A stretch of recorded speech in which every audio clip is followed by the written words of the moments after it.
When I got pregnant in 12th grade, my parents kicked me out of the house into a freezing sleet storm. 18 years later, they bypassed my corporate security, burst into my corner office, and demanded to meet their grandson. They had no idea the boy they were looking for did not exist. My name is Chelsea, and I am 35 years old. Today I run a multi-million-dollar health tech and research network in Chicago, but getting here required surviving the ultimate betrayal. Before I continue this story, let me know where you are watching from in the comments below. Hit like and subscribe if you have ever had to build your own empire after your family threw you away. For 18 years, I had carefully constructed a fortress of success, independence, and absolute control. My corner office sat on the top floor of a sleek glass high-rise right in the heart of downtown Chicago. Through the massive floor-to-ceiling windows, I could see the city stretching out below me, a sprawling grid of concrete and steel that mirrored the tough exterior I had built around my own heart. I was the chief executive officer of a company I had built from the ground up, a company that managed cutting-edge medical research and advanced pediatric care facilities across the Midwest. The office itself was a reflection of my journey. It featured clean lines, polished oak furniture, and minimalist decor that offered no room for clutter or chaos. Everything had its place. Everything was secure. I had spent my entire adult life making sure I would never again feel as vulnerable and helpless as I did on that freezing November night when I was 17. I had carved out a life where nobody could hurt me, dictate my worth, or cast me out into the cold. I had a loving husband named Ian, a beautiful adopted daughter named Zoe, and a career that demanded respect. The terrified teenage girl who had begged on her parents' doorstep was gone, replaced by a woman who commanded boardrooms and negotiated million-dollar contracts without blinking. It was a Tuesday morning, entirely unremarkable, filled with the usual rhythm of executive summaries and budget approvals. I was reviewing a quarterly financial report when the intercom on my desk buzzed. It was Felicity, my executive assistant. Felicity was normally the picture of professional composure, a woman who could handle aggressive investors and demanding media outlets with a polite smile. But when her voice came through the speaker, it was high-pitched and tight with panic. She told me there was a situation in the main lobby. Two people, an older man and woman, were demanding to see me. When the security team asked them to sign in and wait, they began causing a massive scene. Felicity explained that the woman was screaming at the receptionist, threatening to call the police and ruin the company reputation if she was not allowed upstairs immediately. They claimed to be my parents. The words sent an involuntary shiver down my spine. The air in my office suddenly felt thin. Harrison and Beatrice Bancroft. I had not seen or spoken to them in 18 years. Not since the night they looked at my pregnant teenage belly and decided their country club reputation was more important than their daughter's life. They had completely erased me from their world. They never searched for me. They never called. They never tried to find out if I had survived that winter. Now, after almost 2 decades of absolute silence, they were standing in the lobby of my building, weaponizing their entitlement and threatening my staff. My first instinct was to tell security to escort them off the premises. I had the power to have them removed, to simply turn my back on them, just as they had turned their back on me. But a cold, calculating curiosity washed over me. Harrison and Beatrice Bancroft did not do anything without a deeply selfish motive. They did not show up after 18 years to offer a tearful apology or seek reconciliation. They wanted something. And whatever it was, I wanted to look them in the eye when I denied them. I pressed the intercom button and told Felicity to cancel my morning meetings, issue them temporary guest passes, and send them up to my office. The heavy oak doors to my office swung open with such force that they bounced against the wall. Harrison and Beatrice marched inside, completely bypassing Felicity, who hovered anxiously in the doorway. I gave Felicity a reassuring nod, signaling that she could leave us, and the heavy doors clicked shut, sealing me in with the ghosts of my past. Time had aged them, but it had not softened them. Beatrice was dressed in her typical uniform of affluent suburban supremacy. She wore a tailored beige suit, pearl earrings, and a designer silk scarf draped perfectly around her neck. Her hair was dyed and styled to hide the gray, and her face carried the tight-pulled look of expensive cosmetic procedures. Harrison stood beside her wearing a sharp navy suit that practically screamed old money and corporate authority. They looked exactly as I remembered them, arrogant, impatient, and utterly convinced of their own superiority. There was no emotional reunion. There were no tears of joy, no hesitant smiles, no questions about how I am doing.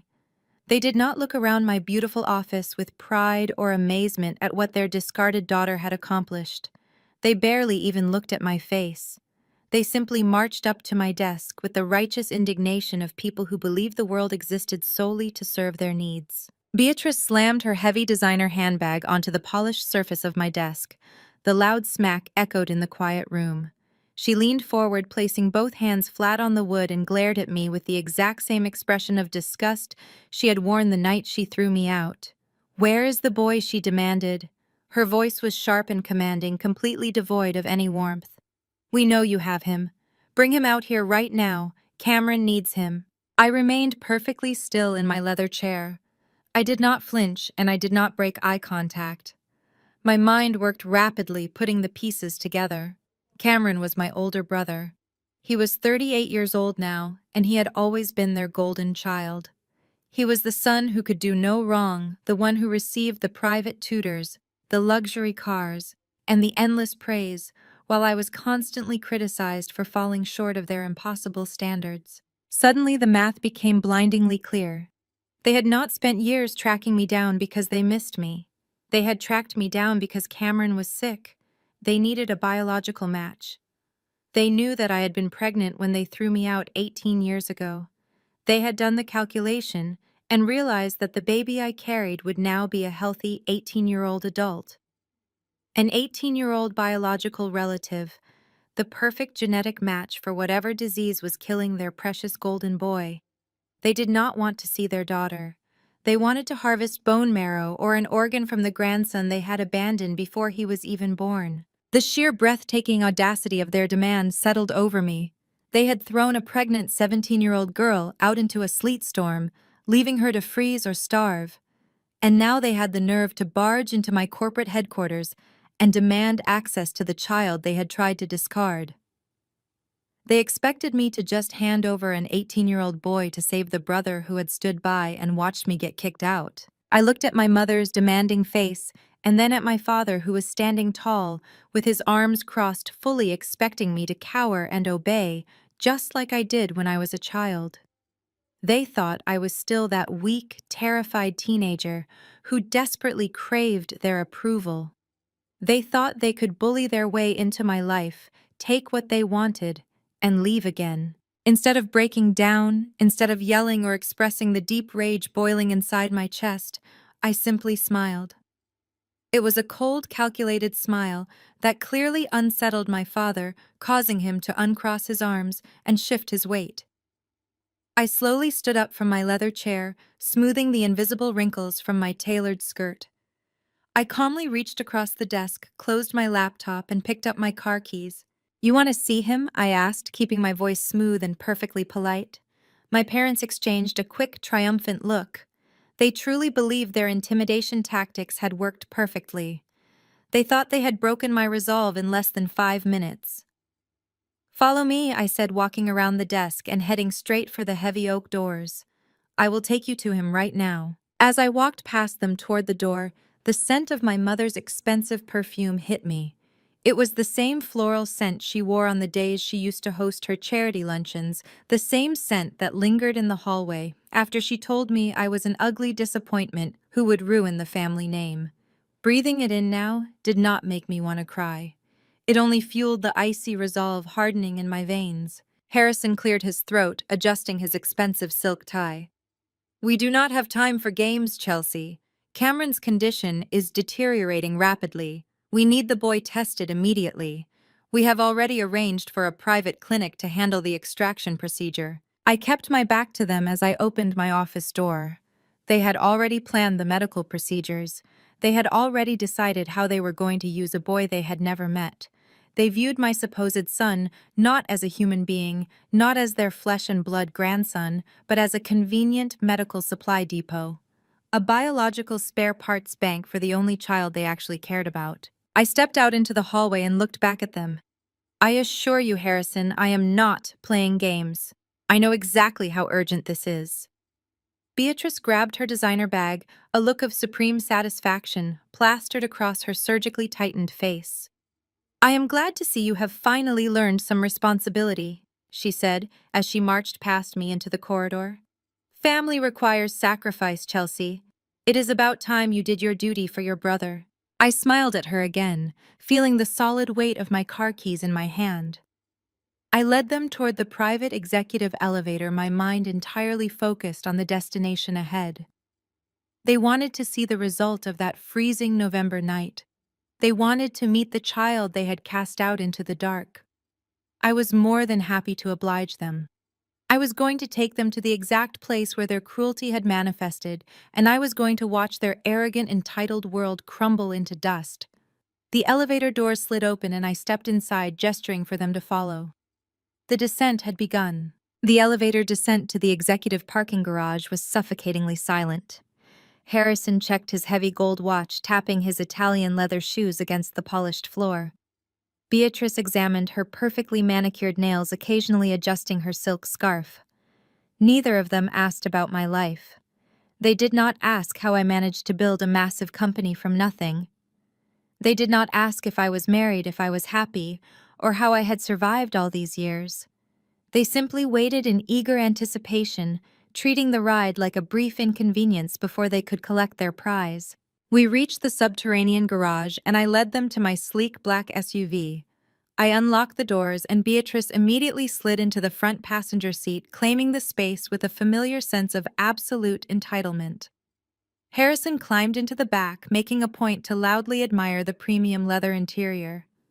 I sat behind the steering wheel, pressed the ignition button, and steered the heavy vehicle out into the busy Chicago traffic. As we navigated the crowded city streets, Beatrice finally broke the silence.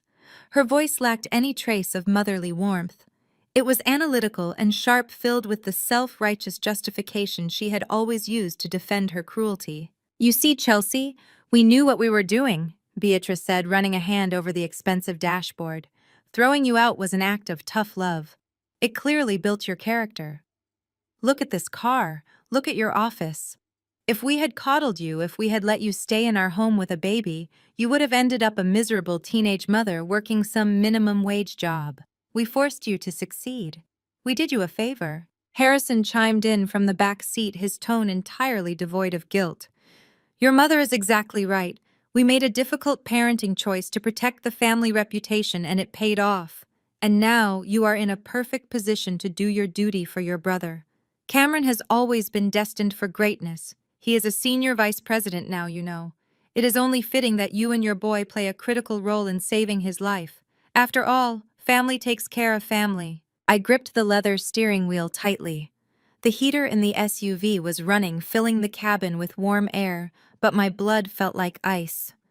I did not argue with them. I did not scream or demand an apology. Instead, the rhythmic hum of the tires on the pavement transported me back 18 years back to the memory that had fueled my ambition every single day since. It was a Tuesday night in late November. The wind chill was well below freezing and a brutal mix of sleet and freezing rain was coming down in sheets. I remembered standing in the grand foyer of their sprawling suburban estate, shivering uncontrollably in a thin cotton sweater. Beatrice had just found the positive pregnancy test hidden in my bathroom trash can. She had marched downstairs, her face twisted with a level of disgust I had never seen before. Harrison had followed right behind her, carrying a black plastic garbage bag that contained a few items of my clothing swept hastily from my closet. He had opened the heavy front door to the driving sleet, letting the freezing wind whip through the warm house. "You are not ruining this family reputation with your reckless behavior," he had shouted, shoving the garbage bag into my chest. "You are a disgrace." Beatrice had stood beside him, arms crossed, nodding in agreement. They shoved me out onto the icy porch and slammed the door. I heard the deadbolt click into place. I remembered walking for miles in the dark, my cheap sneakers soaked through with freezing slush. I remembered the sheer blinding terror of being 17 pregnant and completely alone in the world. And then I remembered the pain. A sudden violent cramping seized my stomach, dropping me to my knees on the icy pavement outside a closed gas station. I remembered the metallic taste of blood and fear in the back of my throat. I remembered crying out for help on an empty street as the life I was carrying slipped away into the freezing rain. I snapped back to this present moment as I pulled the SUV up to the premier medical research campus in the city. The towering glass buildings gleamed in the afternoon sun, a monument to science healing, and the empire I had built from the ashes of my trauma. I bypassed the visitor lots and pulled directly into the reserved space marked Chief Executive Officer. Beatrice looked out the window, her brow furrowing in confusion. She adjusted her designer scarf and peered up at the massive hospital complex. "Why are we at a hospital?" she asked, her voice laced with impatience. "Does he work here, or is he volunteering to build his college resume?" Harrison leaned forward from the back seat, unbuckling his seatbelt. "Just go inside and get him out here, Chelsea. We do not have time for a tour. We need to schedule his blood work and tissue typing immediately so the extraction clinic can begin their prep." I turned off the engine and removed my keys. "We need to go inside," I said simply. I stepped out of the vehicle and led my parents through the pristine main lobby. Hospital administrators and medical staff nodded respectfully as I passed, but my parents were completely oblivious to the reality of their surroundings. They walked with their heads held high, projecting an air of superiority, fully believing they were about to collect a healthy 18-year-old boy like a package they had ordered online. I guided them to a dedicated executive elevator and pressed the button for the 4th floor. The doors slid closed, and we ascended in silence. When the doors opened again, we stepped out onto a brightly lit, beautifully decorated floor. The walls were painted with vibrant, hopeful murals of forests and oceans. Soft, calming music played quietly from hidden speakers. Nurses in colorful scrubs moved efficiently between rooms. We were standing in the center of the pediatric oncology wing. Beatrice crossed her arms, clearly irritated by the delay. "Chelsea, stop wasting our time," she snapped. "Where is the boy? Have you even called him to tell him we are here?" I stopped walking. We were standing in the middle of the wide corridor. I turned and pointed to the massive polished bronze plaque mounted on the wall directly in front of us. The raised gold letters caught the bright overhead light impossible to miss. It read, "The Leo Foundation and Pediatric Wing." I turned back to face my parents. I let all the cold clinical authority I possessed settle into my voice. "He did not exist past that night," I said, watching their expressions carefully. I collapsed in the freezing rain. "I lost him on the sidewalk while you watched from the living room window. I did not raise a son. I raised a $50 million medical empire in his memory. You are standing in it." The words hung in the sterile hospital air, heavy and absolute. For a fleeting second, Beatrice and Harrison stared at the bronze plaque. They read the name Leo. I watched their faces, waiting to see if a single drop of humanity would break through their arrogant facades. I waited to see if there would be tears for the grandson they never knew, or horror at the realization that their actions had caused a teenage girl to suffer a miscarriage alone in the freezing cold. There was nothing. Harrison's face contorted, but not with grief. His features twisted with pure, unadulterated rage. His hands balled into tight fists at his sides, his knuckles turning white. He stepped toward me, his voice echoing loudly down the quiet hospital corridor. "So you do not have a donor for Cameron," he shouted, completely ignoring the fact that I had just told him my baby died. "You dragged us all the way down here just to tell us you have nothing to offer your brother." The sheer selfishness was staggering, but I was not surprised. Before I could respond, Beatrice stepped in. She recovered much faster than her husband. Her eyes darted around the state-of-the-art medical facility. She took in the expensive equipment, the pristine conditions, and the obvious wealth required to build such a place. Her eyes lit up with a new greedy calculation. She realized that the daughter she had thrown away was holding the keys to a kingdom. She stepped right up to me, her posture aggressive and demanding. Fine, Beatrice said, her voice hard and purely transactional. If the boy is gone, then you are useless to us genetically. But if you own this hospital network, you have the resources to fix this problem right now. Cameron is trying to get into an experimental gene therapy trial. It costs $2 million, and they are making him wait. You are the CEO. You will bypass the wait list, and you will fund his treatment. Write the check right now, Chelsea. It is the absolute least you can do to repay us for giving you life. I looked at my mother, absorbing the sheer audacity of her demand. I did not blink. I did not raise my voice. I simply told her no. I explained that $2 million was a fraction of what my network generated in a single day, but I would not spend a single cent of it on them. I told Beatrice and Harrison that medical ethics and experimental trial protocols could not be bought. I owed them absolutely nothing. I built this empire with the hands they had left to freeze, and I would not leverage my son's legacy to save the golden child who had watched me suffer. Harrison's face turned a dangerous shade of purple. He took a step toward me, his hands balled into tight fists, his voice echoing off the pristine walls of the pediatric ward. He called me an ungrateful wretch. He threatened to destroy me, promising to ruin my reputation and tear down everything I had built if I let his son die. I did not even flinch. I calmly raised my hand and signaled to the oncology ward security team. Two large guards immediately stepped forward, grabbing my parents by their expensive coats and escorting my screaming, flailing parents out of the hospital. I went back to my office fully expecting legal threats or private extortion. What I got instead was a full-blown media circus. 48 hours later, Beatrice and Harrison sat on the plush couches of Chicago's top morning news broadcast. I watched the live feed from the massive monitors in my executive boardroom, my hands folded neatly on the table. My mother was performing the role of her life. She was weeping, clutching a crumpled tissue, and dabbing at her perfectly dry eyes. She painted a tragic picture of a loving family desperately trying to save their dying son. Looking directly into the camera, she told the anchor that her estranged billionaire daughter was using her immense corporate power to deny life-saving care over a simple teenage misunderstanding. Harrison chimed in right on cue. He looked down at the floor, playing the part of the humbled, desperate patriarch.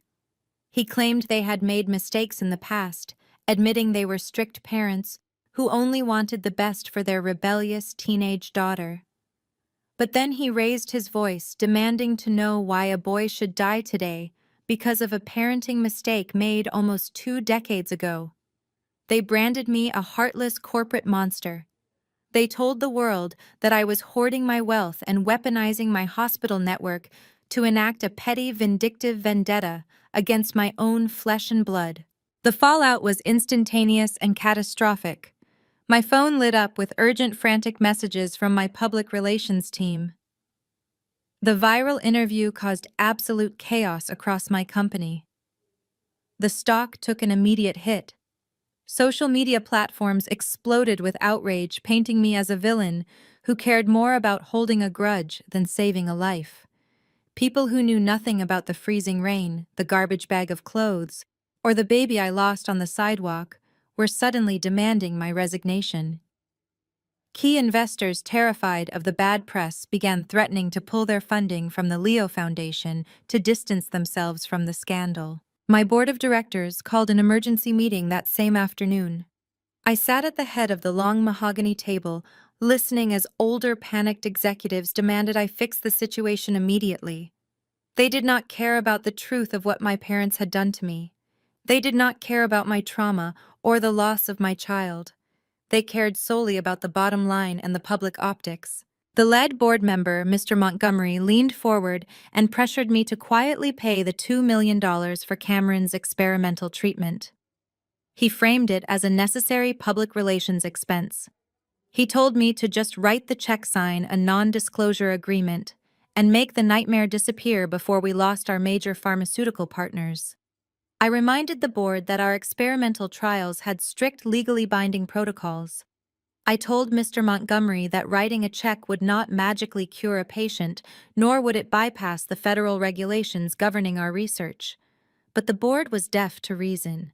They saw a public relations crisis. that was trending nationally, and they wanted it silenced. They warned me that if I did not resolve the family dispute by the end of the week, they would call a vote of no confidence and remove me as chief executive officer. I refused to yield to the board, but the pressure was mounting rapidly. The true invasion, however, happened that evening. I left the corporate headquarters craving the quiet sanctuary of my private residence in the suburbs. I just wanted to see my husband Ian and our adopted daughter Zoe. Instead, as I turned onto my street, I found a black sedan parked illegally across my driveway. Cameron was standing on my front porch under the glaring security lights. He looked thin and pale, playing the role of the tragic dying victim perfectly for the neighborhood to see. When I walked up the front steps, he immediately tried to push his way inside the house. He coughed dramatically, leaning against the doorframe, and reached out for Zoe, who was watching with wide eyes from the hallway. He looked at my frightened daughter and told her that her mother was a monster who was letting her uncle die. Ian stepped between them before Cameron could take another breath. My husband is a tall, imposing man who has absolute zero patience for manipulation or threats against our family. He grabbed Cameron by the shoulder, forcefully shoved him back onto the porch, and ordered him to stay far away from our daughter. Ian stood like a shield in the doorway, daring my brother to try stepping inside again. Cameron stumbled backward but quickly regained his footing. His fragile, dying victim act vanished instantly, replaced by the same arrogant sneer my father wore. He yelled that I owed him my life, that the family name was the only reason I had ever succeeded completely, ignoring the fact that I had built my company entirely on my own. He reached inside his heavy winter coat and threw a thick manila folder onto my welcome mat. It was a drafted lawsuit for intentional infliction of emotional distress and the deliberate denial of life-saving medical care. Cameron sneered at me, threatening to file the lawsuit the very next morning. He promised to drag my foundation through months of catastrophic litigation, subpoena my private records, and destroy my business if I did not sign the check right then and there. The drafted lawsuit he threw at my feet was absurd on a legal level, but in the court of public opinion it would be a death sentence for my foundation. I stood on the porch looking at the lawsuit on the ground. I knew the board of directors was watching my every move, ready to oust me if the stock dropped any further. I knew the investors were hovering over the panic button. I looked at Cameron, absorbing his smug confidence. He genuinely thought he had backed me into a corner I could not escape.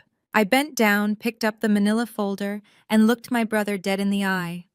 I told him I would formally review his medical files for the experimental trial. I told him to go home and that I would handle it. Cameron smiled a victorious, nasty grin before turning around and walking back to his car. Within an hour of that confrontation, Beatrice and Harrison were celebrating on social media. They posted updates to their thousands of new followers, claiming their prayers had been answered and my heart had finally softened. They told the world that I had agreed to fund the treatment. They thought they had won. They truly believed their public extortion and legal threats had broken me. But they had no idea who they were dealing with. They had no idea that agreeing to review Cameron's medical files was not a surrender. It was exactly what I needed to do to set the final, inescapable trap. The very next morning, I arrived at my office before the sun had even risen over Lake Michigan. I locked the heavy oak doors behind me, shut the blinds, and initiated a Level 1 forensic medical audit. I pulled every single file, every lab result, and every doctor note related to Cameron's application for the experimental gene therapy trial. The board of directors wanted me to simply write a $2 million check and look the other way, but our hospital network was bound by strict federal regulations and uncompromising medical ethics. The experimental trial Cameron desperately wanted was highly exclusive. It required the patient to have a flawless baseline of health regarding their vital organs, specifically liver and kidney function, because the experimental gene editing drugs were incredibly toxic and would instantly kill a patient with compromised organs. When I opened Cameron's raw medical data, the truth hit me like a freight train. The pristine lab results submitted by his private physician were blatant forgeries. I bypassed his submitted paperwork and requested his historical blood panels from the state registry. The real numbers were catastrophic. Cameron was not just suffering from a genetic bone marrow disease. His body was actively shutting down due to years of heavy chronic substance abuse. His toxicology reports showed a massive ongoing dependency on a dangerous cocktail of illicit narcotics that had completely ravaged his liver. If our doctors had administered the experimental gene therapy drugs, the toxicity would have triggered instant fatal organ failure. My parents knew this. They knew their golden child was an addict who had destroyed his own body. They knew he was explicitly disqualified from the trial because absolute sobriety was the primary legal prerequisite for participation. But Beatrice and Harrison Bancroft believed that rules did not apply to them. They believed their wealth and status could buy their way past federal medical regulations. I dug deeper into the admission files to find out exactly how Cameron had made it past the initial screening phase. I found the signature of a private physician named Dr. Eris Thorne. Dr. Thorne was notorious in the upper echelon of Chicago society for providing discreet medical favors to the wealthy. He had signed off on the falsified tox screens and authorized the pristine fake liver panel. I am not just a hospital administrator, I am a CEO who understands that medical fraud of this magnitude always leaves a financial paper trail. I hired a private firm of forensic accountants and instructed them to quietly trace any financial connections between my father's real estate firm and Dr. Thorne's private practice. What the accountants uncovered in just 48 hours completely blew the lid off my family's pristine country club image. Harrison and Beatrice were not just desperate parents.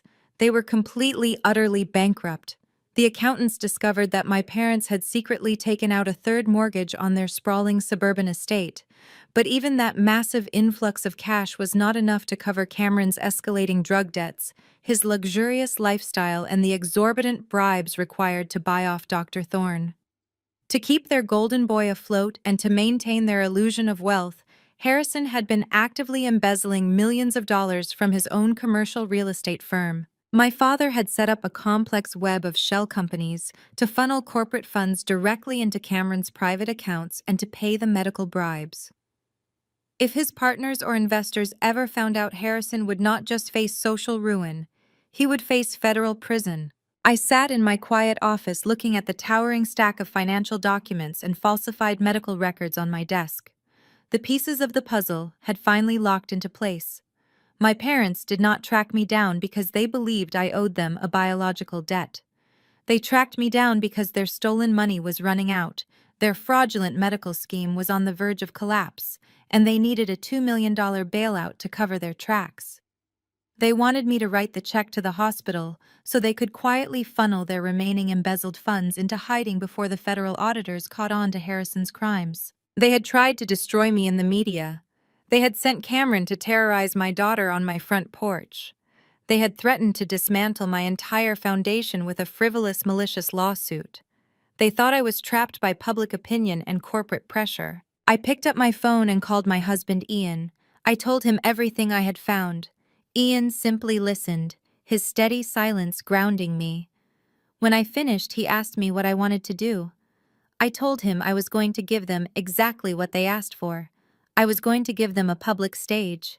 The Leo Foundation's annual charity gala was scheduled for that coming Saturday night.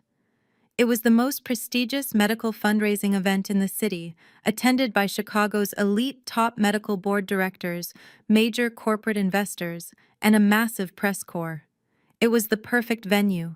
I drafted a formal gold-embossed VIP invitation. I addressed it directly to Harrison, Beatrice, and Cameron Bancroft. I did not send it through the mail.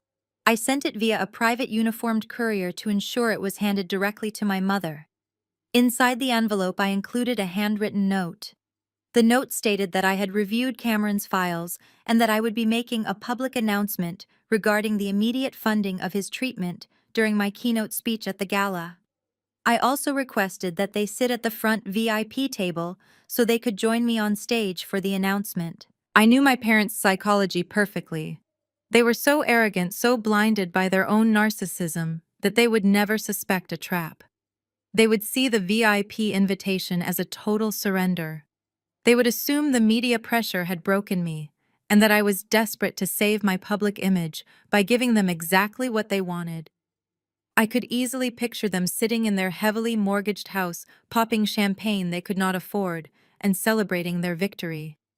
They would eagerly walk into a room full of the wealthiest investors in the city, fully expecting to receive a giant novelty check and a tearful public apology from the daughter they had discarded. I spent the next 3 days preparing the execution. I coordinated with the audiovisual team at the gala venue, providing them with encrypted flash drives containing the forensic accounting reports and the real medical records. I instructed them to link the main projector screens directly to a remote clicker I would hold during my speech. I also made a quiet phone call to the Federal Financial Regulatory Board, anonymously tipping them off to the shell companies Harrison was using to launder his embezzled funds. I suggested they might want to have representatives present at the gala just in case a major corporate announcement took place. By Saturday evening, the trap was set spring-loaded and ready to snap shut. I stood in front of the full-length mirror in my bedroom, adjusting the clasp on my diamond necklace. I was wearing a sharp-tailored crimson gown that projected absolute authority. Ian stepped up behind me, wrapping his arms around my waist and pressing a kiss to my shoulder. He told me I looked like a woman ready to conquer the world. I turned around, kissed him back, and told him I was just a woman ready to take out the trash. The silence in the pediatric oncology wing hung thick and heavy. I had just pointed to the solid bronze plaque bearing the name of the son they had condemned to death. I stood perfectly still with my hands clasped in front of me and waited for the realization to wash over them. I waited for a gasp of horror. I waited for a single tear of regret. I waited for the heavy, crushing weight of guilt to finally bring my parents to their knees. I should have known better. Harrison stared at the gleaming plaque. His eyes darted over the engraved letters of the Leo Foundation. But the tragic reality of his grandson passing away in the freezing sleet did not register in his mind. He did not see a memorial for a lost child. He saw a dead end. His mind was doing the rapid, frantic calculations of a desperate man who had just lost his most valuable asset. The genetic match was gone. The biological spare parts bank he had banked on to save his golden boy was entirely non-existent. His face flushed a deep, mottled crimson. The veins in his thick neck bulged against the collar of his expensive dress shirt. He took a heavy step toward me and completely ignored the quiet, sterile environment of the hospital corridor. "So you do not have a donor for Cameron," he shouted. His voice echoed violently off the pristine walls, causing several nurses at the nearby station to jump and turn their heads in alarm. "You dragged us all the way down to this hospital just to tell us you have nothing to offer your brother. You wasted our time with this melodramatic display." The sheer sociopathy of his response was staggering. There was absolutely no acknowledgement of the fact that I had suffered a traumatic miscarriage alone on a freezing sidewalk because he had locked me out. There was no pity for the teenage girl he had thrown away. There was only blinding rage that his agenda had been derailed. He pointed a thick, accusatory finger at my face and called me a useless, vindictive disappointment. He demanded to know why I would play such a cruel trick on parents who were suffering the potential loss of their beloved son. Before I could even formulate a response to his breathtaking hypocrisy, Beatrice stepped in.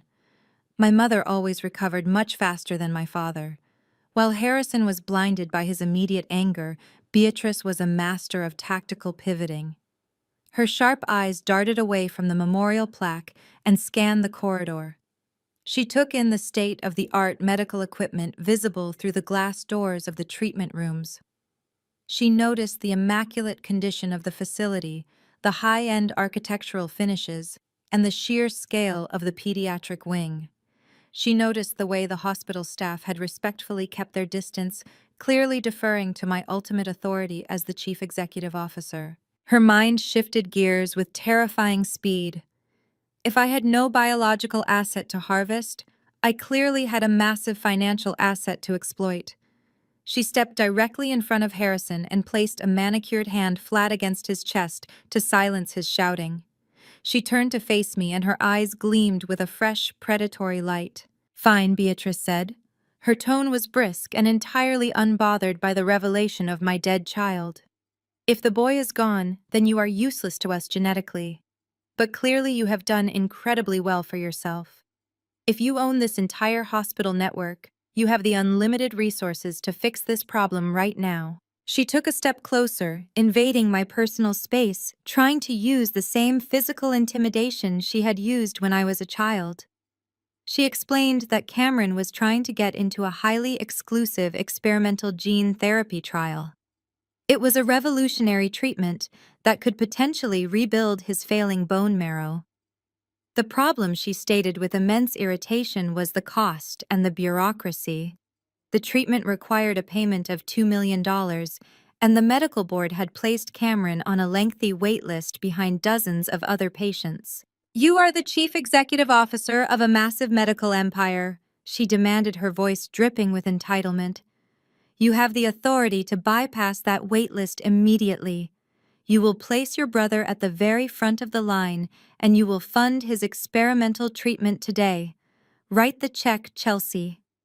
$2 million is nothing to a woman who owns a $50 million building. I looked at my mother, absorbing the absolute audacity of her extortion attempt. I did not blink. I did not raise my voice. I did not let a single ounce of emotion crack my professional facade. "It is the absolute least you can do," Beatrice continued, emboldened by my silence. "We gave you life. We raised you. We provided you with an excellent childhood before you decided to throw it all away on a reckless teenage mistake. You owe your brother this chance at survival. You owe this family your allegiance." I took a slow, deliberate breath. I looked from Beatrice to Harrison, recognizing them for exactly what they were. They were emotional parasites. They believed that throwing me out into a storm was a parenting right, and they believed my current wealth was a family resource they were entitled to harvest. $2 million is a fraction of what my network generates in a single fiscal quarter, I said. My voice was smooth, quiet, and sharp as crushed glass. I have that amount of money sitting in liquid operational accounts. I could write that check right now without even consulting my chief financial officer. Harrison grinned, a look of greedy relief washing over his red face. "Then do it," he commanded. "Stop wasting time and authorize the transfer." "But I will not give you a single cent," I continued, my voice dropping to an icy whisper. "I will not authorize a transfer. I will not bump Cameron to the front of any waitlist. The experimental trials in this network operate under strict federal regulations and uncompromising medical ethics. We do not accept bribes, and we certainly do not allow wealthy, entitled people to cut in line ahead of patients who have been waiting patiently for their chance at survival."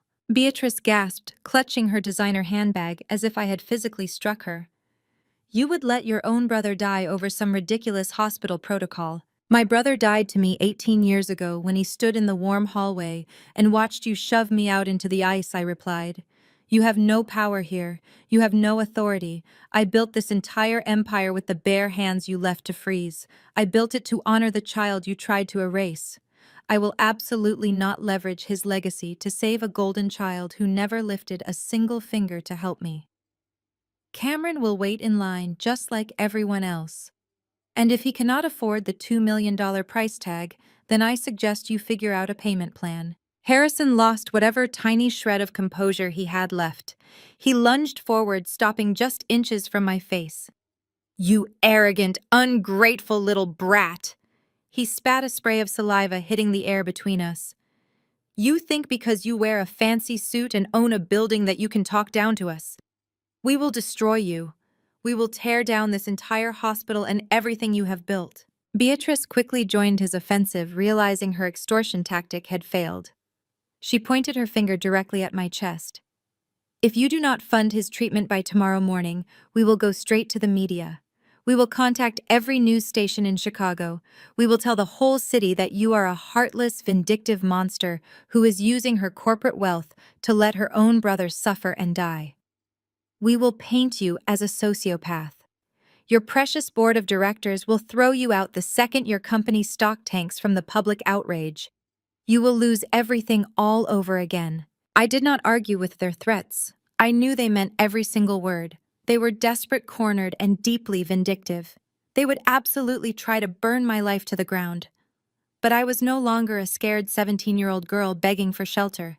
I was a chief executive standing in the absolute center of my power. I raised my right hand and made a subtle, sharp gesture toward the end of the corridor. Two massive, highly trained security guards from the oncology ward protection detail immediately stepped forward. They had been standing by, watching the escalating aggression, just waiting for my signal. "Remove these trespassers from my hospital immediately," I instructed the guards. "They are highly agitated and posing a threat to the peaceful environment of the pediatric ward. If they resist, call the local authorities and have them charged with trespassing and harassment." Beatrice shrieked indignantly as a guard firmly grasped her upper arm. "Take your hands off me," she demanded, struggling uselessly against his iron grip. "Do you know who I am?" Harrison tried to shove the second guard away, throwing his shoulder aggressively. The guard did not even flinch. He swiftly grabbed Harrison by the lapels of his expensive navy suit and spun him around, pinning his arms behind his back with practiced, overwhelming force. "You will regret this, Chelsea," Harrison screamed as the guard forced him to march down the pristine hallway. "We will ruin you. You will have nothing left by the time we are done with you." I stood perfectly still in the center of the corridor and watched them get dragged backward toward the executive elevators. Beatrice was flailing her arms, her designer silk scarf slipping from her neck and falling onto the polished linoleum floor. Her shrieks of outrage echoed terribly against the quiet backdrop of the hospital, a stark contrast to the healing and peace this building was designed to provide. The heavy metal doors of the elevator slid open. The guards shoved my parents inside. Harrison was still shouting threats, his face a mask of uncontrollable fury, right up until the doors slid shut and severed the sound completely. The corridor returned to its peaceful silence. The soft, calming music resumed its gentle presence in the background. A nurse hurried over, retrieved Beatrice's discarded silk scarf with a look of distaste, and threw it directly into the nearest hazardous waste bin. I smoothed my tailored skirt, turned on my heel, and walked back toward my private vehicle. My heart was beating with a steady, rhythmic calm. The battle lines had been drawn. My parents had officially declared war, and I knew the public smear campaign they threatened would begin before the sun set. They were going to try to execute me in the court of public opinion. They were going to try to turn my board of directors against me and strip me of my empire. But they were fighting a woman who had already survived the worst thing they could possibly do to her. I drove back to my corporate headquarters, ready to fortify my defenses and prepare for the media bloodbath that was about to hit Chicago. The following morning, I arrived at the corporate headquarters of the Leo Foundation before the sun had even touched the Chicago skyline. I knew exactly what was coming. Beatrice and Harrison Bancroft were cornered animals. They had lost their leverage, their golden child was dying, and their embezzlement scheme was hanging by a thread. I knew they would not retreat quietly into the suburbs. They were going to try to burn me down. By 9 o'clock, the storm hit. Felicity rushed into my office, her face pale, holding her tablet. "They did an interview," she said, her voice tight. "It is everywhere." I took the tablet from her hands. On the screen was a live feed from one of Chicago's most prominent morning news broadcasts. Beatrice and Harrison were seated on a plush velvet sofa in the studio. They were dressed in modest, muted colors designed to evoke sympathy. Beatrice was clutching a crumpled tissue, dabbing at her perfectly dry eyes. Harrison had his arm wrapped protectively around her shoulders, looking somber and defeated. The news anchor, leaning in with manufactured concern, was introducing them as desperate parents fighting against the callous greed of the corporate medical industry. Beatrice took a shaky breath and looked directly into the camera. She told a story that was so twisted, so fundamentally detached from reality, that it took my breath away. She claimed that our family had suffered a minor disagreement when I was a rebellious teenager. She called it a simple misunderstanding blown out of proportion by my youthful angst. She completely erased the sleet storm, the garbage bag of clothes, and the baby I lost on the sidewalk.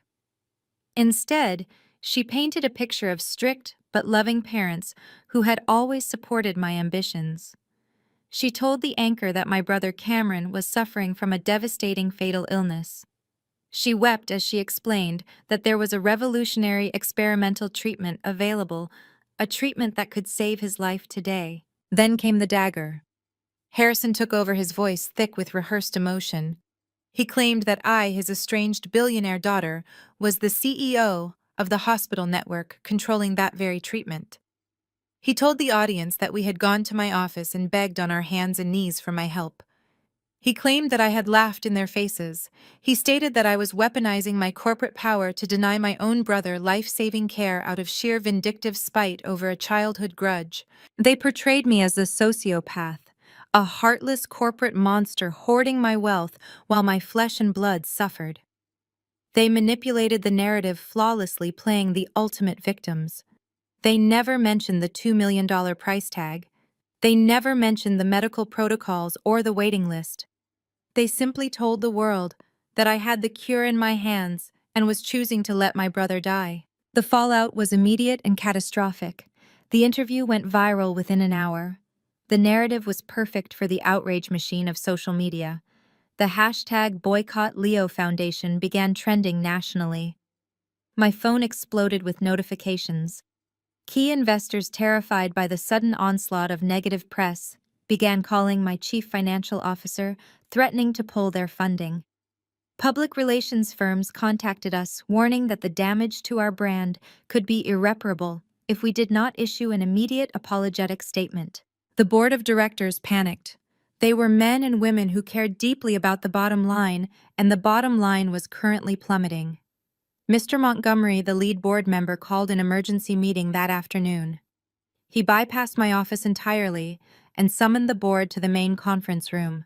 I walked into the room, my posture straight and my expression neutral. The tension was thick. 12 board members stared at me, their faces grim. Mr. Montgomery did not mince words. He projected a graph showing our stock dip over the last 6 hours. "Chelsea, this is a disaster," he stated firmly. "We are a health tech network. Our entire brand is built on healing and compassion. We cannot have our CEO painted on national television as a vindictive monster who lets family members die out of spite. The pharmaceutical partners are getting nervous. We need this to disappear right now." I stood at the head of the table. I explained that Cameron was attempting to access a highly exclusive, heavily regulated experimental gene therapy trial. I clarified that the treatment cost $2 million and that there was a strict waitlist of patients who had followed every ethical protocol. I told them that writing a check and bumping him to the front of the line would violate our core medical ethics and trigger a federal investigation. Mr. Montgomery waved his hand dismissively. "We are not talking about medical ethics right now, Chelsea. We are talking about a public relations nightmare that could cost us hundreds of millions in investor capital." He leaned forward, his tone dropping to a dangerous level. "You are going to authorize the $2 million payment from discretionary funds. You are going to place your brother in that trial. You will have your parents sign an ironclad non-disclosure agreement, and you will make this go away. If you do not resolve this family dispute by the end of the week, we will hold a vote of no confidence and remove you as chief executive officer." They were giving me an ultimatum: pay the ransom or lose the empire I had built. I did not argue with them. I nodded slowly, maintaining absolute composure. "I understand the gravity of the situation," I replied. "I will handle it." I left the boardroom and took the private elevator down to the executive parking garage. The sheer hypocrisy of the board was exhausting, but I knew I could not fight a war on two fronts simultaneously. I needed to isolate the threat. I drove home, craving the sanctuary of my husband Ian and our daughter Zoe.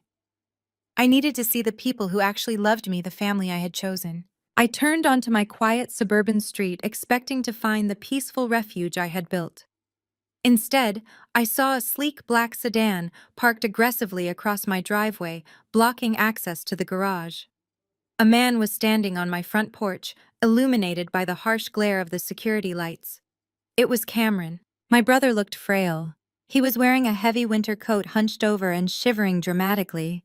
He was playing the part of the dying victim perfectly, ensuring that every neighbor peeking through their blinds would see a tragic figure standing in the cold. I parked my SUV on the street and walked up the front path. Cameron immediately tried to push his way past me toward the front door. He coughed loudly, a wet, hacking sound designed to elicit sympathy. He reached out his hand toward the glass panes of the door where my husband Ian and my daughter Zoe were standing in the hallway watching the commotion. Cameron looked directly at Zoe. "She is letting me die," he yelled, his voice carrying across the quiet lawn. "Your mother is a monster. She has the cure, and she is letting her own brother die." Before Cameron could take another breath, the front door swung open. Ian stepped out onto the porch. My husband is a tall, broad-shouldered man who operates with quiet intensity. He has absolute zero patience for manipulation, and he is fiercely protective of our family. Ian did not say a word. He simply grabbed Cameron firmly by the shoulder, physically shoved him backward off the welcome mat, and stepped between my brother and the open door. Ian stood like a solid brick wall, daring Cameron to try stepping inside again. Cameron stumbled backward, catching himself on the porch railing. His fragile dying victim act vanished in a split second. His posture straightened, and the same arrogant sneer my father wore twisted his features. He glared at me, his eyes flashing with vindictive hatred.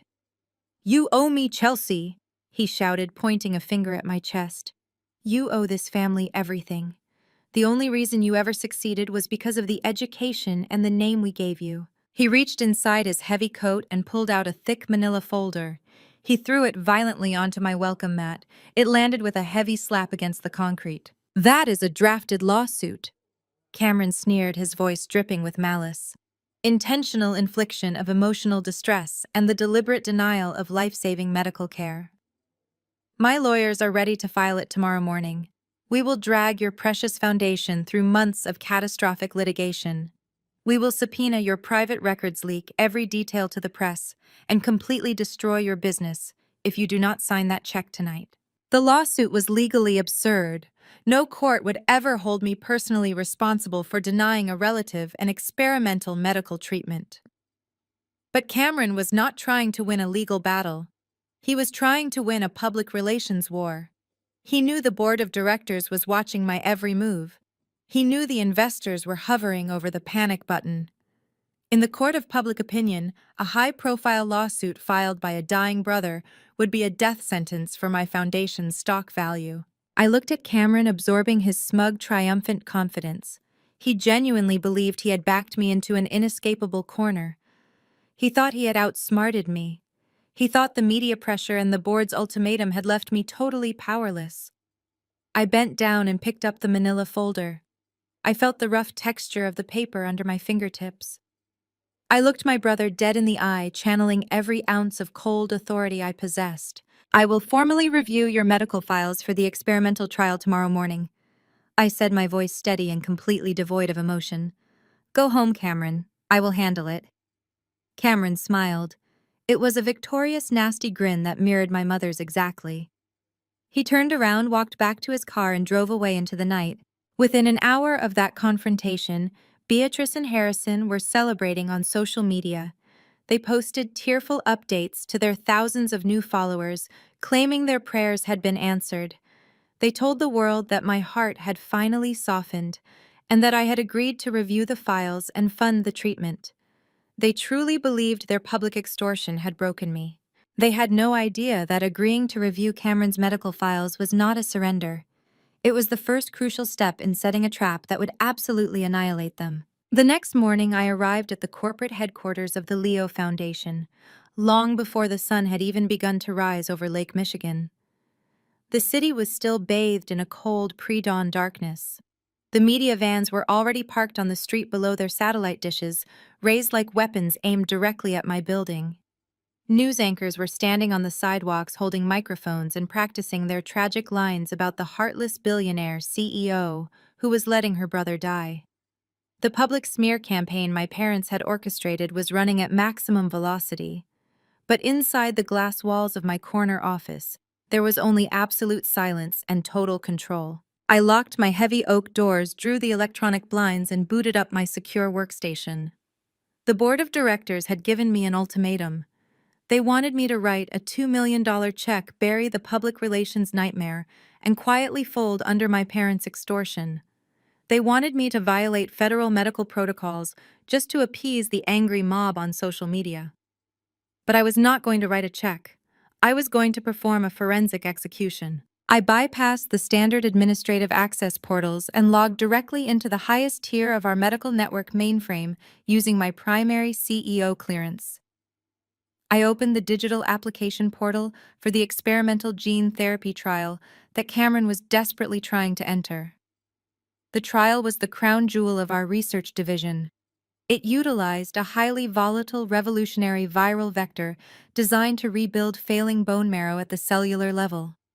Because the treatment was still in its experimental phase, the federal guidelines governing patient admission were notoriously strict. The primary prerequisite for any candidate was a flawless baseline of organ health. The viral vector placed a massive toxic load on the liver and kidneys during the first phase of treatment. If a patient with compromised organs received the injection, their body would instantly go into toxic shock, resulting in total and immediate organ failure. It was a death sentence for anyone who was not in otherwise pristine physical condition. I pulled up the medical files that had been submitted on Cameron's behalf. The documents were signed and authorized by a Dr. Eris Thorne. I recognized the name immediately. He was a notorious concierge physician for the Chicago elite, a man known for providing highly discreet medical favors to wealthy families who preferred to keep their indiscretions private. I stared at the pristine laboratory results displayed on my high-resolution monitor. The blood panels were immaculate. The liver enzyme counts were absolutely perfect. According to Dr. Thorne's official submission, Cameron was the picture of perfect health aside from his failing bone marrow. It was a beautiful, flawless presentation, and it was a complete forgery. I knew my brother. I knew the arrogant, reckless lifestyle he had always led, fully funded by my parents' endless bailouts. A man who looked as gaunt and trembling as Cameron had on my front porch the night before did not possess the pristine internal organs of a marathon runner. I opened a secondary highly secure terminal that connected directly to the state health registry and our internal hospital network flagged records. I bypassed the sanitized submission provided by Dr. Thorne and ran a comprehensive search on Cameron Bancroft using his social security number and insurance history. The real data populated on my screen line by line, painting a horrifying picture of reality. Cameron was not just suffering from a genetic illness. His body was actively shutting down due to years of severe chronic substance abuse. His historical emergency room admissions, which had been carefully hidden from his trial application, showed a massive ongoing dependency on a dangerous cocktail of illicit narcotics and prescription painkillers. His true liver enzyme counts were catastrophically high. His kidneys were functioning at a fraction of their normal capacity. He was an active, heavy user whose internal organs had been completely ravaged by his lifestyle. If our oncology team had administered the experimental gene therapy drugs based on Dr. Thorne's falsified application, the sheer toxicity of the treatment would have killed Cameron within hours. My parents knew this. They knew their golden child was an addict who had destroyed his own body. They knew he was explicitly disqualified from the trial because absolute documented sobriety was the fundamental legal requirement for participation. But Beatrice and Harrison Bancroft believed that the rules simply did not apply to them. They believed their social status and their wealth could buy their way past federal medical regulations and basic human biology. They had deliberately conspired to submit fraudulent medical records, risking a catastrophic medical failure just to maintain the illusion of their perfect son. Medical fraud of this magnitude required massive financial compensation. A concierge doctor like Eris Thorne did not risk his medical license and face potential federal prison time out of the goodness of his heart. He required a substantial bribe. I picked up my secure office phone and dialed the direct line to the managing partner of a private elite forensic accounting firm I frequently used for high-level corporate acquisitions. I did not involve my own company board of directors or my chief financial officer. They were already compromised by their panic over the public relations crisis. I needed absolute loyalty and surgical precision. Within 2 hours, 3 senior forensic accountants arrived at my office through a private service elevator. We sat around my polished conference table insulated from the media circus raging on the streets below. I handed them the forged medical submission and tasked them with a single objective. I needed them to follow the money. I needed them to find the financial thread connecting my father's commercial real estate firm to Dr. Eris Thorne's private practice, and I needed it done immediately. The accountants operated with terrifying efficiency. They utilized proprietary software to dig through public financial filings, property tax records, and corporate banking registries. I sat at my desk maintaining standard business operations, authorizing routine emails, and completely ignoring the frantic messages from my public relations team begging me to issue an apology to my parents. By the following morning, the forensic accountants returned with a thick physical dossier. The lead accountant slid the heavily bound folder across my mahogany desk. Her expression was grim and entirely professional. What they had uncovered in 24 hours completely dismantled the pristine country club facade my parents had spent their entire lives projecting. Harrison and Beatrice Bancroft were not just desperate parents fighting for their sick child. They were completely, utterly bankrupt. I opened the dossier and traced my finger over the highlighted banking trajectories. The financial ruin was staggering. Over the last decade, Cameron's lavish lifestyle, his escalating drug debts, and his countless legal issues had drained my parents' personal savings. But instead of cutting him off or forcing him to face the consequences of his actions, Harrison and Beatrice had doubled down. They had secretly taken out a second and then a third mortgage on their sprawling suburban estate. The property they loved to show off was drowning in predatory debt. But even that massive influx of cash had not been enough to cover the exorbitant bribes required to buy off a doctor like Eris Thorne. To keep their golden boy afloat, Harrison had crossed a line from which there was no return. He had been actively embezzling millions of dollars from his own commercial real estate firm. The accountants laid out the entire criminal roadmap. Harrison had set up a complex web of shell companies hiding behind generic names like Bancroft Holdings, LLC, and Midwest Property Management. He had been systematically siphoning client escrow funds and corporate operational capital directly into Cameron's private accounts to pay the medical bribes and cover the drug debts. If his business partners, his investors, or the federal regulatory agencies ever found out, Harrison would not just face social ruin. He would face decades in federal prison for massive corporate fraud and embezzlement. I leaned back in my leather chair and looked at the towering stack of financial documents and falsified medical records resting on my desk. The pieces of the puzzle had finally locked into a perfect, devastating picture. My parents did not track me down because they suddenly realized I was their daughter. They did not track me down because they believed I owed them a biological debt for giving me life. They tracked me down because their stolen money was running out. Their fraudulent medical scheme was on the verge of total collapse, and they needed a $2 million bailout to cover their criminal tracks. They wanted me to write that massive check to the hospital so they could quietly funnel their remaining embezzled funds into hiding before the federal auditors caught on to Harrison's crimes. They were using their dying son as a human shield. They were manipulating the local news stations, weaponizing the tears of a mother, and inciting a public mob to extort me. They had tried to destroy me in the media. They had sent Cameron to terrorize my husband and daughter on my front porch. They had threatened to dismantle my entire foundation with a frivolous, malicious lawsuit that would crash our stock. They thought I was trapped by public opinion. They thought the board of directors would force my hand. They thought the scared, pregnant teenager they had locked out in the sleet storm was finally going to surrender to their demands. I picked up my phone and called my husband, Ian. The sound of his steady, calm voice instantly grounded me amidst the corporate warfare. I told him everything the forensic accountants had found. I detailed the forged medical records, the bribery, the 3 mortgages, and the massive embezzlement scheme my father had orchestrated. Ian simply listened. He did not interrupt. When I finished speaking, the silence stretched comfortably over the line. He knew exactly what I was capable of. He asked me what I wanted to do. I am going to give them exactly what they asked for. I replied, my voice echoing coldly in my quiet office. I am going to give them a public stage. The Leo Foundation's annual charity gala was scheduled for that coming Saturday night. It was the most prestigious, high-profile medical fundraising event in the entire city of Chicago. The guest list included the city's most elite socialites, top medical board directors, major corporate investors, and a massive press corps covering the red carpet arrivals. It was the absolute perfect venue for an execution. I hung up the phone and pulled out a stack of heavy gold embossed corporate stationery. I drafted a formal VIP invitation to the gala.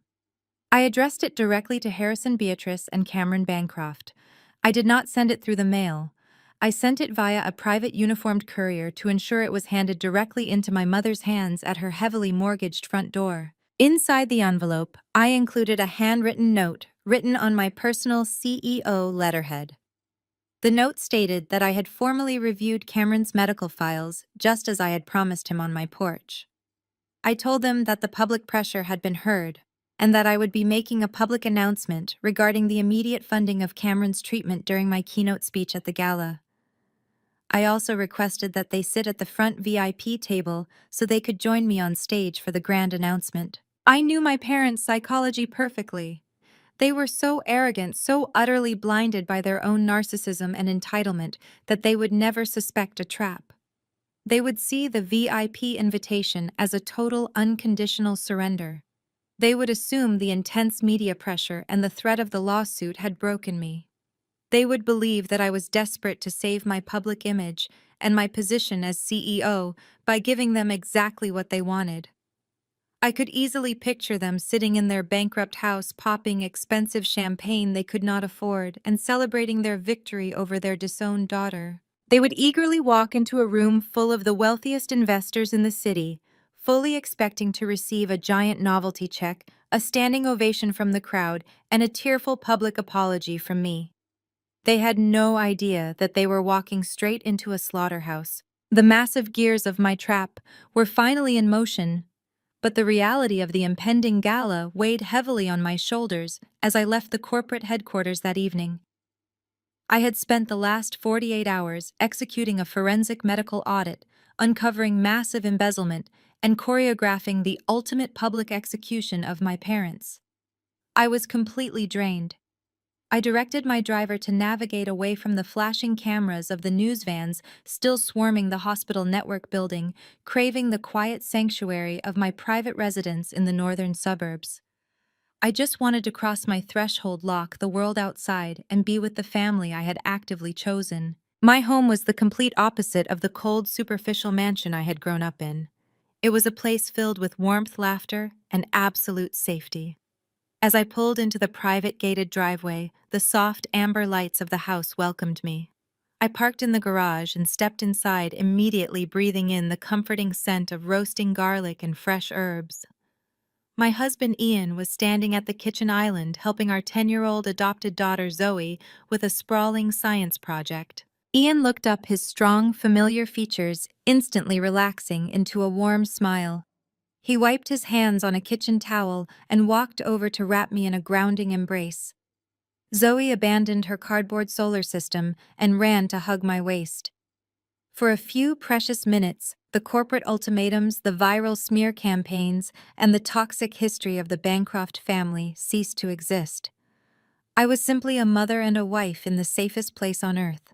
But the Bancroft family never respected boundaries, and they certainly never respected my peace. We had just sat down at the dining table when the perimeter security alarm chimed softly from the wall panel. Ian frowned, pulling up the exterior camera feed on his phone. His jaw tightened instantly. A black sedan was parked aggressively across the bottom of our driveway, intentionally blocking the electronic gates from closing properly. A figure was walking up the long, winding path toward our front porch. It was Cameron. My brother had received the gala invitation earlier that afternoon, but clearly the golden child of the family was not content to wait for a public presentation. Emboldened by the massive wave of public support generated by our parents' media circus, Cameron had decided to ambush me at my own home. He wanted to secure his victory and ensure I was thoroughly broken before Saturday night. I stood up from the table, my heart pounding with a sudden icy fury. Ian placed a steady hand on my arm and told Zoe to go upstairs to her room. He did not raise his voice, but the absolute uncompromising authority in his tone made Zoe nod and hurry up the staircase without a word. Ian and I walked to the front foyer together. Through the thick glass panes of the front door, I could see Cameron standing under the glaring security lights. He was wearing a heavy, expensive winter coat hunched over and shivering dramatically. He looked frail, pale, and sick, playing the role of the tragic dying victim to absolute perfection. He was ensuring that any neighbors peeking through their blinds would see a heartbreaking figure standing in the cold, begging for his life, at the door of his heartless billionaire sister. I unlocked the deadbolt and pulled the door open, keeping my body blocking the threshold. Cameron did not wait for an invitation. He immediately tried to push his way past me, aiming to violate the sanctity of my home, just as our parents had violated my peace of mind. I stood my ground, my arm braced against the doorframe, forcing him to stay on the welcome mat. Cameron coughed loudly, a wet hacking sound deliberately designed to elicit sympathy. He peered over my shoulder, his sunken eyes darting around the warm, inviting foyer. He was looking for an audience, searching for a weak link he could exploit. His gaze bypassed me entirely and locked onto the top of the staircase where Zoe had paused, peering down through the wooden banisters with wide, frightened eyes. A cruel, calculating glint sparked in Cameron's eyes. He had found his target. He leaned heavily against the doorframe, gasping for air in a theatrical display of suffering.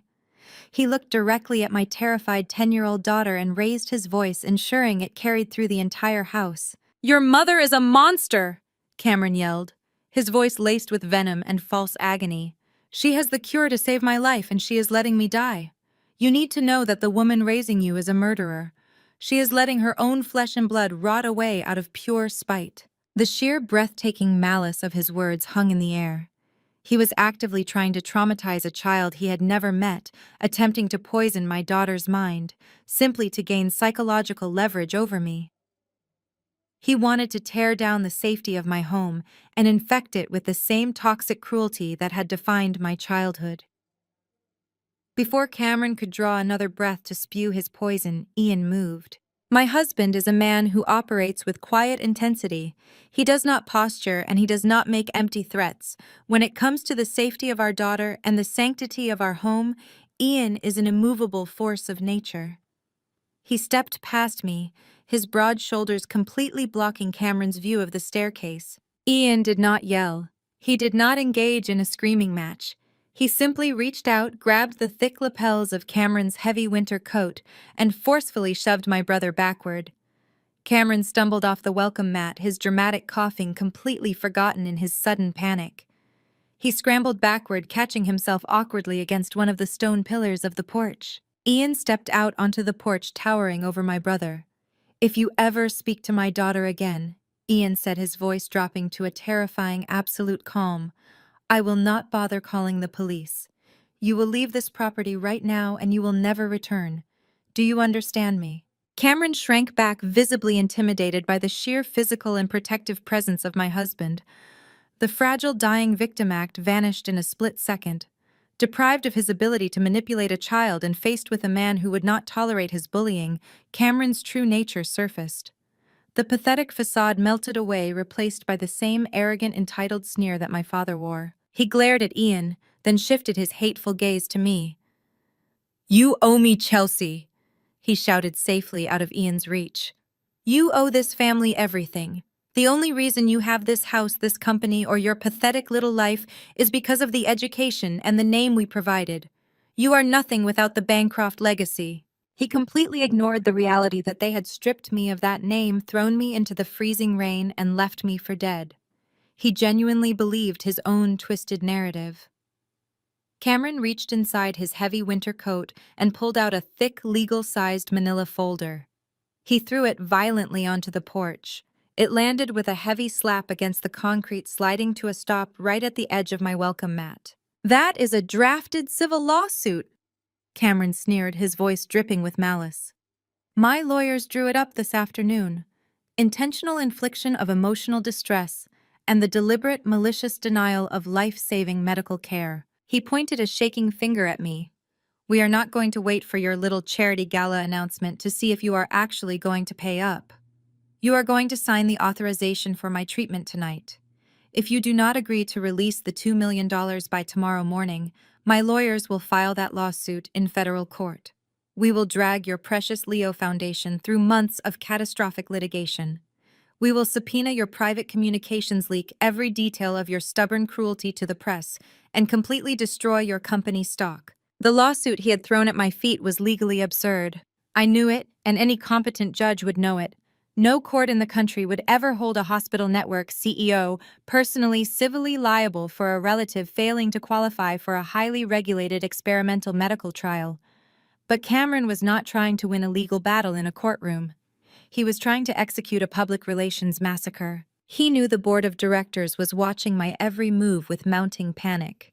He knew the corporate investors were hovering their fingers over the withdrawal button. In the court of public opinion, a high-profile, sensationalized lawsuit filed by a dying brother would be an absolute death sentence for the foundation's reputation. The media would feast on the allegations regardless of their legal merit. I looked at Cameron, absorbing his smug, triumphant confidence. He was standing on my property, threatening to burn my life to the ashes, and he genuinely believed he had backed me into an inescapable corner. He thought the media pressure, the board's ultimatum, and this new legal threat had left me totally powerless. He expected me to break. He expected me to beg for a truce and hand over the $2 million to make the nightmare stop. I stepped past Ian, feeling the freezing night air bite at my skin. I bent down and calmly picked up the manila folder. I felt the rough texture of the paper under my fingertips. I did not open it. I simply held it in my hand and looked my brother dead in the eye. I needed to feign compliance.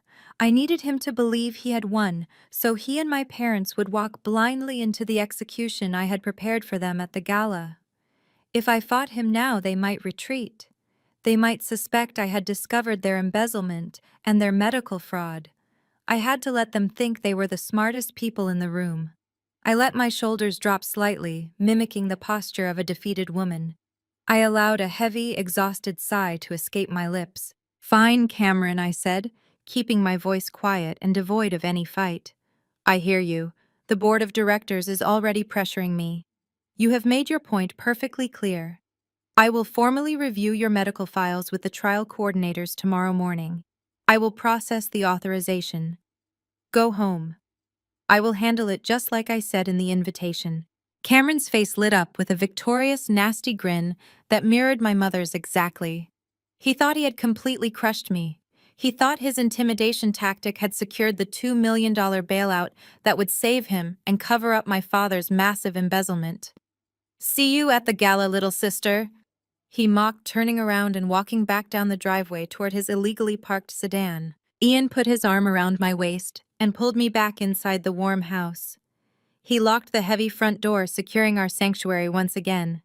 He looked at the manila folder in my hand, then looked at my face. He saw the cold, calculated fire burning in my eyes. "He bought it," Ian stated softly. "Hook, line, and sinker," I replied, tossing the drafted lawsuit straight into the entryway trash can. Within an hour of that confrontation on my porch, Beatrice and Harrison were celebrating across all their social media platforms. They posted tearful, joyous updates to their thousands of newly acquired followers, claiming their prayers had finally been answered. They told the world that the power of public pressure had softened my heart and that I had officially agreed to review the files and fund the treatment. They framed it as a massive victory for family values and perseverance. They truly believed their public extortion, their emotional manipulation, and their legal threats had broken me into complete submission. They had absolutely no idea that my feigned surrender was the final critical mechanism in my trap. By accepting the victory, they had cemented their attendance at the gala. They were marching eagerly toward a stage where their falsified medical records, their bribery, and their catastrophic financial crimes would be broadcast to the entire city. The execution was imminent. The very next morning, I arrived at the corporate headquarters of the Leo Foundation before the sun had even risen over Lake Michigan. I locked the heavy oak doors behind me, shut the blinds, and initiated a Level 1 forensic medical audit. I pulled every single file, every lab result, and every doctor note related to Cameron's application for the experimental gene therapy trial. The board of directors wanted me to simply write a $2 million check and look the other way, but our hospital network was bound by strict federal regulations and uncompromising medical ethics. The experimental trial Cameron desperately wanted was highly exclusive. It required the patient to have a flawless baseline of health regarding their vital organs, specifically liver and kidney function, because the experimental gene editing drugs were incredibly toxic and would instantly kill a patient with compromised organs. When I opened Cameron's raw medical data, the truth hit me like a freight train. The pristine lab results submitted by his private physician were blatant forgeries. I bypassed his submitted paperwork and requested his historical blood panels from the state registry. The real numbers were catastrophic. Cameron was not just suffering from a genetic bone marrow disease, his body was actively shutting down due to years of heavy chronic substance abuse. His toxicology reports showed a massive ongoing dependency on a dangerous cocktail of illicit narcotics that had completely ravaged his liver. If our doctors had administered the experimental gene therapy drugs, the toxicity would have triggered instant fatal organ failure. My parents knew this. They knew their golden child was an addict who had destroyed his own body. They knew he was explicitly disqualified from the trial because absolute sobriety was the primary legal prerequisite for participation. But Beatrice and Harrison Bancroft believed that rules did not apply to them. They believed their wealth and status could buy their way past federal medical regulations. I dug deeper into the admission files to find out exactly how Cameron had made it past the initial screening phase. I found the signature of a private physician named Dr. Eris Thorne. Dr. Thorne was notorious in the upper echelon of Chicago society for providing discreet medical favors to the wealthy. He had signed off on the falsified tox screens and authorized the pristine fake liver panel. I am not just a hospital administrator. I am a CEO who understands that medical fraud of this magnitude always leaves a financial paper trail. I hired a private firm of forensic accountants and instructed them to quietly trace any financial connections between my father's real estate firm and Dr. Thorne's private practice. What the accountants uncovered in just 48 hours completely blew the lid off my family's pristine country club image. Harrison and Beatrice were not just desperate parents. They were completely, utterly bankrupt. The accountants discovered that my parents had secretly taken out a third mortgage on their sprawling suburban estate. But even that massive influx of cash was not enough to cover Cameron's escalating drug debts, his luxurious lifestyle, and the exorbitant bribes required to buy off Dr. Thorne. To keep their golden boy afloat and to maintain their illusion of wealth, Harrison had been actively embezzling millions of dollars from his own commercial real estate firm. My father had set up a complex web of shell companies to funnel corporate funds directly into Cameron's private accounts and to pay the medical bribes. If his partners or investors ever found out Harrison would not just face social ruin, he would face federal prison. I sat in my quiet office looking at the towering stack of financial documents and falsified medical records on my desk. The pieces of the puzzle had finally locked into place. My parents did not track me down because they believed I owed them a biological debt. They tracked me down because their stolen money was running out. Their fraudulent medical scheme was on the verge of collapse, and they needed a $2 million bailout to cover their tracks. They wanted me to write the check to the hospital so they could quietly funnel their remaining embezzled funds into hiding before the federal auditors caught on to Harrison's crimes. They had tried to destroy me in the media. They had sent Cameron to terrorize my daughter on my front porch. They had threatened to dismantle my entire foundation with a frivolous, malicious lawsuit. They thought I was trapped by public opinion and corporate pressure. I picked up my phone and called my husband, Ian. I told him everything I had found. Ian simply listened, his steady silence grounding me. When I finished, he asked me what I wanted to do. I told him I was going to give them exactly what they asked for. I was going to give them a public stage. The Leo Foundation's annual charity gala was scheduled for that coming Saturday night. It was the most prestigious medical fundraising event in the city, attended by Chicago's elite top medical board directors, major corporate investors, and a massive press corps. It was the perfect venue. I drafted a formal gold-embossed VIP invitation. I addressed it directly to Harrison Beatrice and Cameron Bancroft. I did not send it through the mail. I sent it via a private uniformed courier to ensure it was handed directly to my mother. Inside the envelope, I included a handwritten note. The note stated that I had reviewed Cameron's files and that I would be making a public announcement regarding the immediate funding of Cameron's treatment during my keynote speech at the gala. I also requested that they sit at the front VIP table so they could join me on stage for the announcement. I knew my parents' psychology perfectly. They were so arrogant, so blinded by their own narcissism that they would never suspect a trap. They would see the VIP invitation as a total surrender. They would assume the media pressure had broken me and that I was desperate to save my public image by giving them exactly what they wanted. I could easily picture them sitting in their heavily mortgaged house, popping champagne they could not afford, and celebrating their victory. They would eagerly walk into a room full of the wealthiest investors in the city, fully expecting to receive a giant novelty check and a tearful public apology from the daughter they had discarded. I spent the next 3 days preparing the execution. I coordinated with the audiovisual team at the gala venue, providing them with encrypted flash drives containing the forensic accounting reports and the real medical records. I instructed them to link the main projector screens directly to a remote clicker I would hold during my speech. I also made a quiet phone call to the Federal Financial Regulatory Board, anonymously tipping them off to the shell companies Harrison was using to launder his embezzled funds. I suggested they might want to have representatives present at the gala just in case a major corporate announcement took place. By Saturday evening, the trap was set spring-loaded and ready to snap shut. I stood in front of the full-length mirror in my bedroom, adjusting the clasp on my diamond necklace. I was wearing a sharp-tailored crimson gown that projected absolute authority. Ian stepped up behind me, wrapping his arms around my waist and pressing a kiss to my shoulder.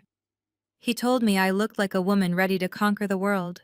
I turned around, kissed him back, and told him I was just a woman ready to take out the trash. The deeper I dug into the financial records, the more the illusion of the Bancroft family shattered. The forensic accounting team I hired was relentless, pulling on every loose thread Dr. Thorne's falsified medical records had left behind. They didn't just find a bribery trail, they uncovered a catastrophic financial collapse. Dr. Eris Thorne wasn't cheap. He catered to Chicago's elite, providing discretion and modified medical truths for exorbitant sums. The initial payment to Thorne, disguised as a series of consultation fees, was $500,000. That alone was staggering, but it was just the beginning. The accountants cross-referenced Thorne's payments with my parents' known accounts. The numbers didn't add up. My parents lived lavishly, projecting immense wealth, but their liquid assets were nearly non-existent.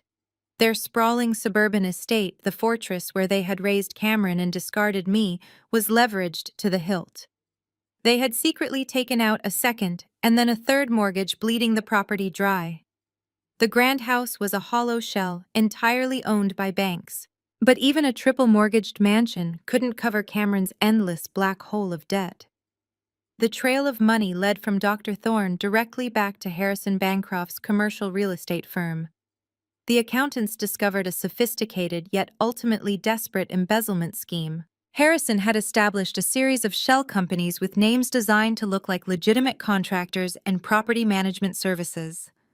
He was actively siphoning funds from his firm's operational accounts and client escrows, funneling the stolen money through these shell companies directly into Cameron's private accounts. This wasn't a one-time desperate measure. It was a systematic, ongoing theft spanning years. Millions of dollars had been drained from the firm, all to fund Cameron's lavish lifestyle, his illicit habits, and now the massive medical bribes required to keep him alive. The sheer scale of the deception was breathtaking. Harrison Bancroft, the man who had preached about reputation and duty, the man who had thrown me out to protect his standing at the country club, was a common thief on a massive scale. If his partners discovered the missing funds, if the federal authorities looked closely at his books, Harrison wouldn't just face social ruin. He would face decades in federal prison. Everything suddenly made perfect, terrible sense. My parents hadn't tracked me down out of a sudden miraculous resurgence of parental love or biological obligation. They hadn't come to my office because they believed I owed my brother a chance at life. They came because their stolen money was running out. The embezzlement scheme was likely on the verge of discovery. The third mortgage was tapped out. The fraudulent medical application was their last desperate play. They needed the $2 million for Cameron's treatment, yes, but they needed it immediately and quietly to cover their tracks. They wanted me to write the check to the hospital directly, bypassing any insurance or standard financial protocols, allowing them to funnel their remaining embezzled funds into hiding before the auditors arrived. They were using Cameron's illness as a smokescreen for their own financial crimes. They had manipulated the media, weaponized their tears, and incited a public mob against me, all to extort the money they needed to save themselves from federal prosecution. They thought they were brilliant. They thought the scared teenager they had locked out in the sleet was finally going to surrender to their demands and save them from their own ruin. I sat back in my leather chair, the full weight of their betrayal settling over me. The anger that had sustained me for 18 years sharpened into something cold and precise. They had tried to destroy my reputation, terrorize my family, and dismantle my foundation. I picked up my phone and dialed Ian. I needed his steady voice before I set the final trap. I laid out everything the forensic accountants had found: the bribery, the mortgages, the massive embezzlement. Ian listened, his silence a comforting anchor. When I finished, he asked simply, "What's the plan, Chelsea?" "I'm going to give them exactly what they asked for," I replied, staring at the Chicago skyline. "I'm going to give them a public stage." The Leo Foundation's annual charity gala was scheduled for that coming Saturday night.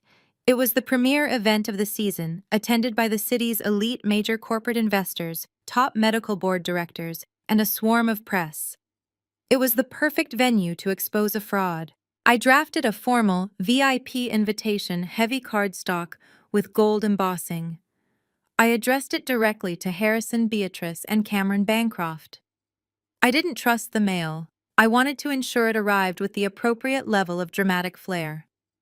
I hired a private uniformed courier to hand-deliver it to my mother at their heavily mortgaged front door. Inside the envelope alongside the invitation, I included a handwritten note on my personal CEO letterhead. The note stated that I had formally reviewed Cameron's medical files as promised. It stated that the public pressure had been heard, and that I would be making a public announcement regarding the immediate funding of Cameron's treatment during my keynote speech at the gala. I requested they sit at the front VIP table, ensuring they would be close enough to join me on stage for the announcement. I knew my parents. I knew their arrogance, their narcissism, their absolute belief in their own superiority. They would never suspect a trap. They would see the VIP invitation as a total unconditional surrender. They would assume the media pressure and the threat of the lawsuit had broken me. They would believe I was desperate to save my public image and my position as CEO. I could picture them sitting in their hollow mansion, celebrating their victory. They would rent designer clothes they couldn't afford, expecting to walk into a room full of wealthy investors, to receive a giant novelty check and a tearful public apology. They had no idea they were walking into their own execution. The full scale of the deception began to reveal itself as I scrutinized the digital footprint of Cameron's medical submission. The initial application for the gene therapy trial was accompanied by a comprehensive medical dossier ostensibly compiled over years of treatment.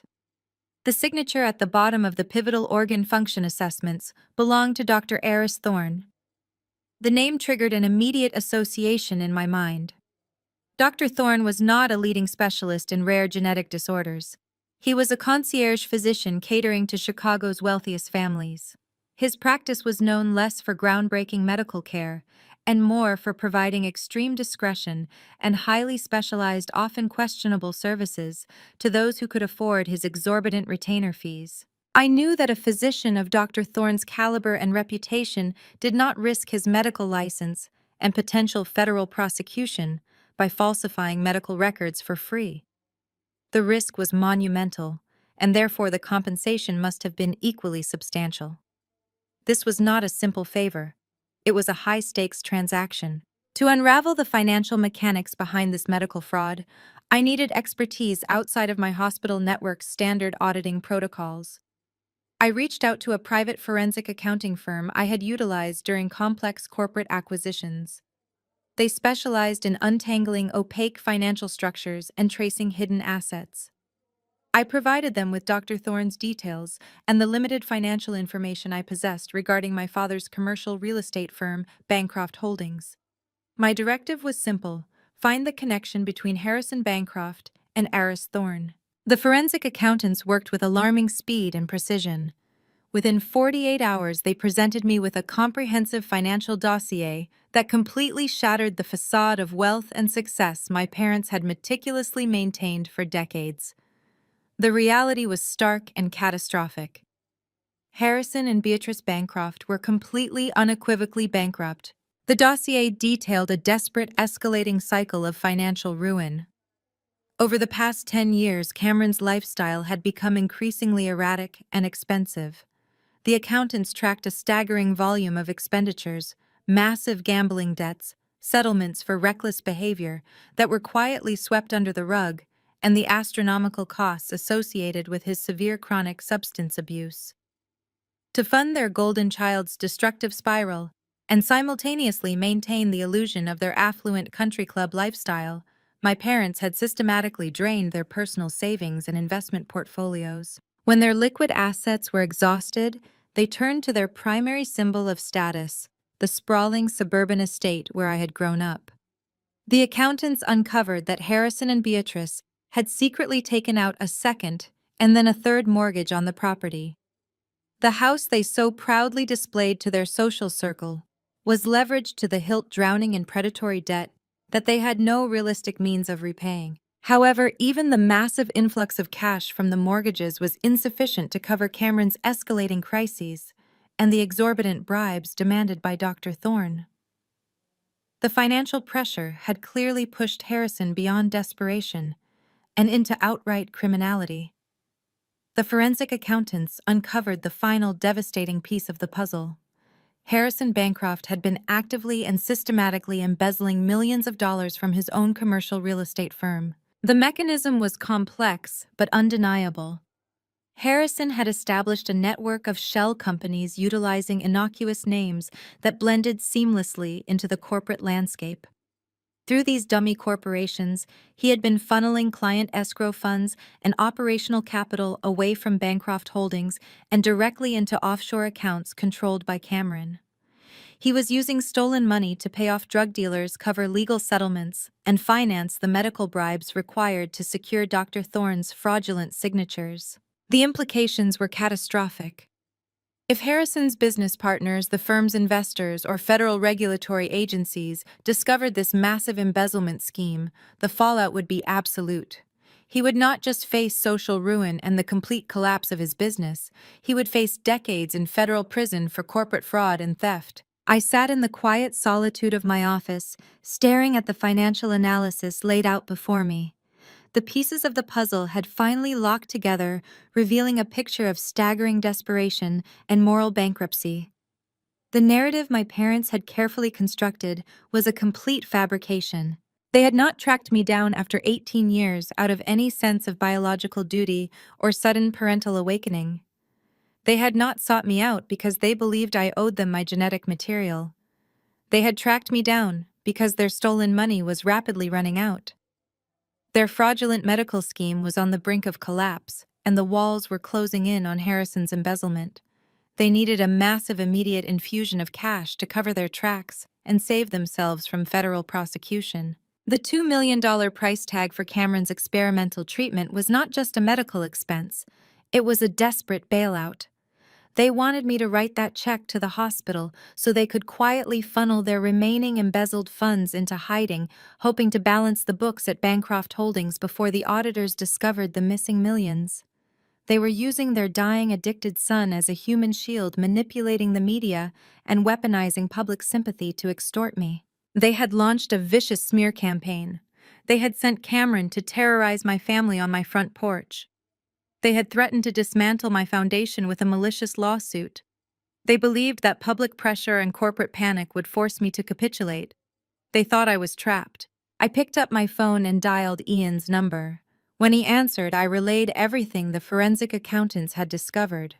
I detailed the forged medical records, the bribery, the hidden mortgages, and the massive embezzlement scheme my father had orchestrated.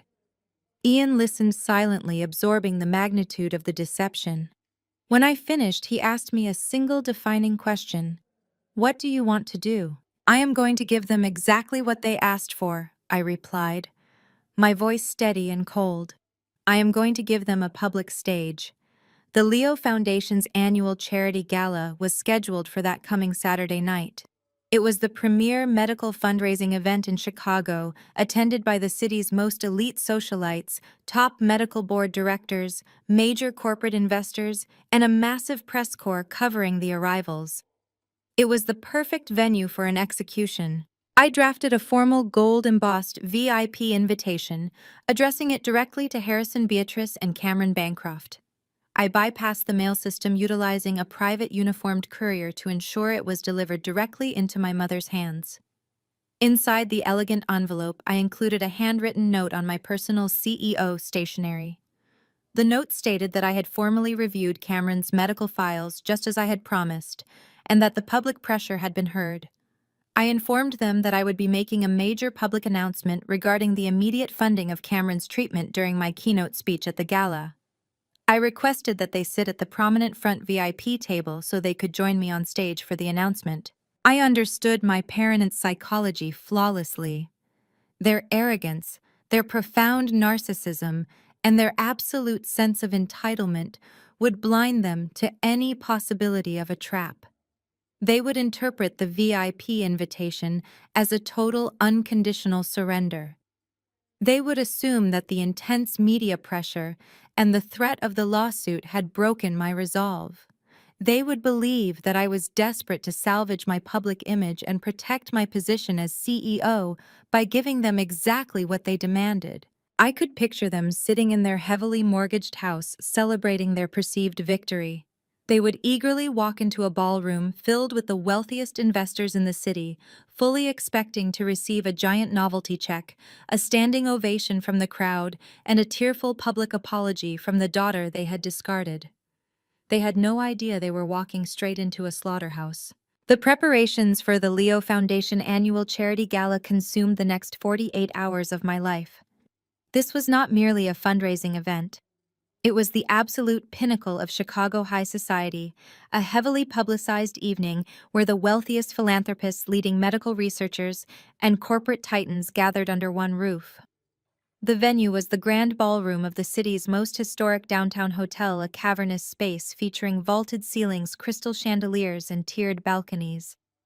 I knew every news network in the state would be sending camera crews to cover the red carpet arrivals, especially given the viral smear campaign my parents had launched earlier that week.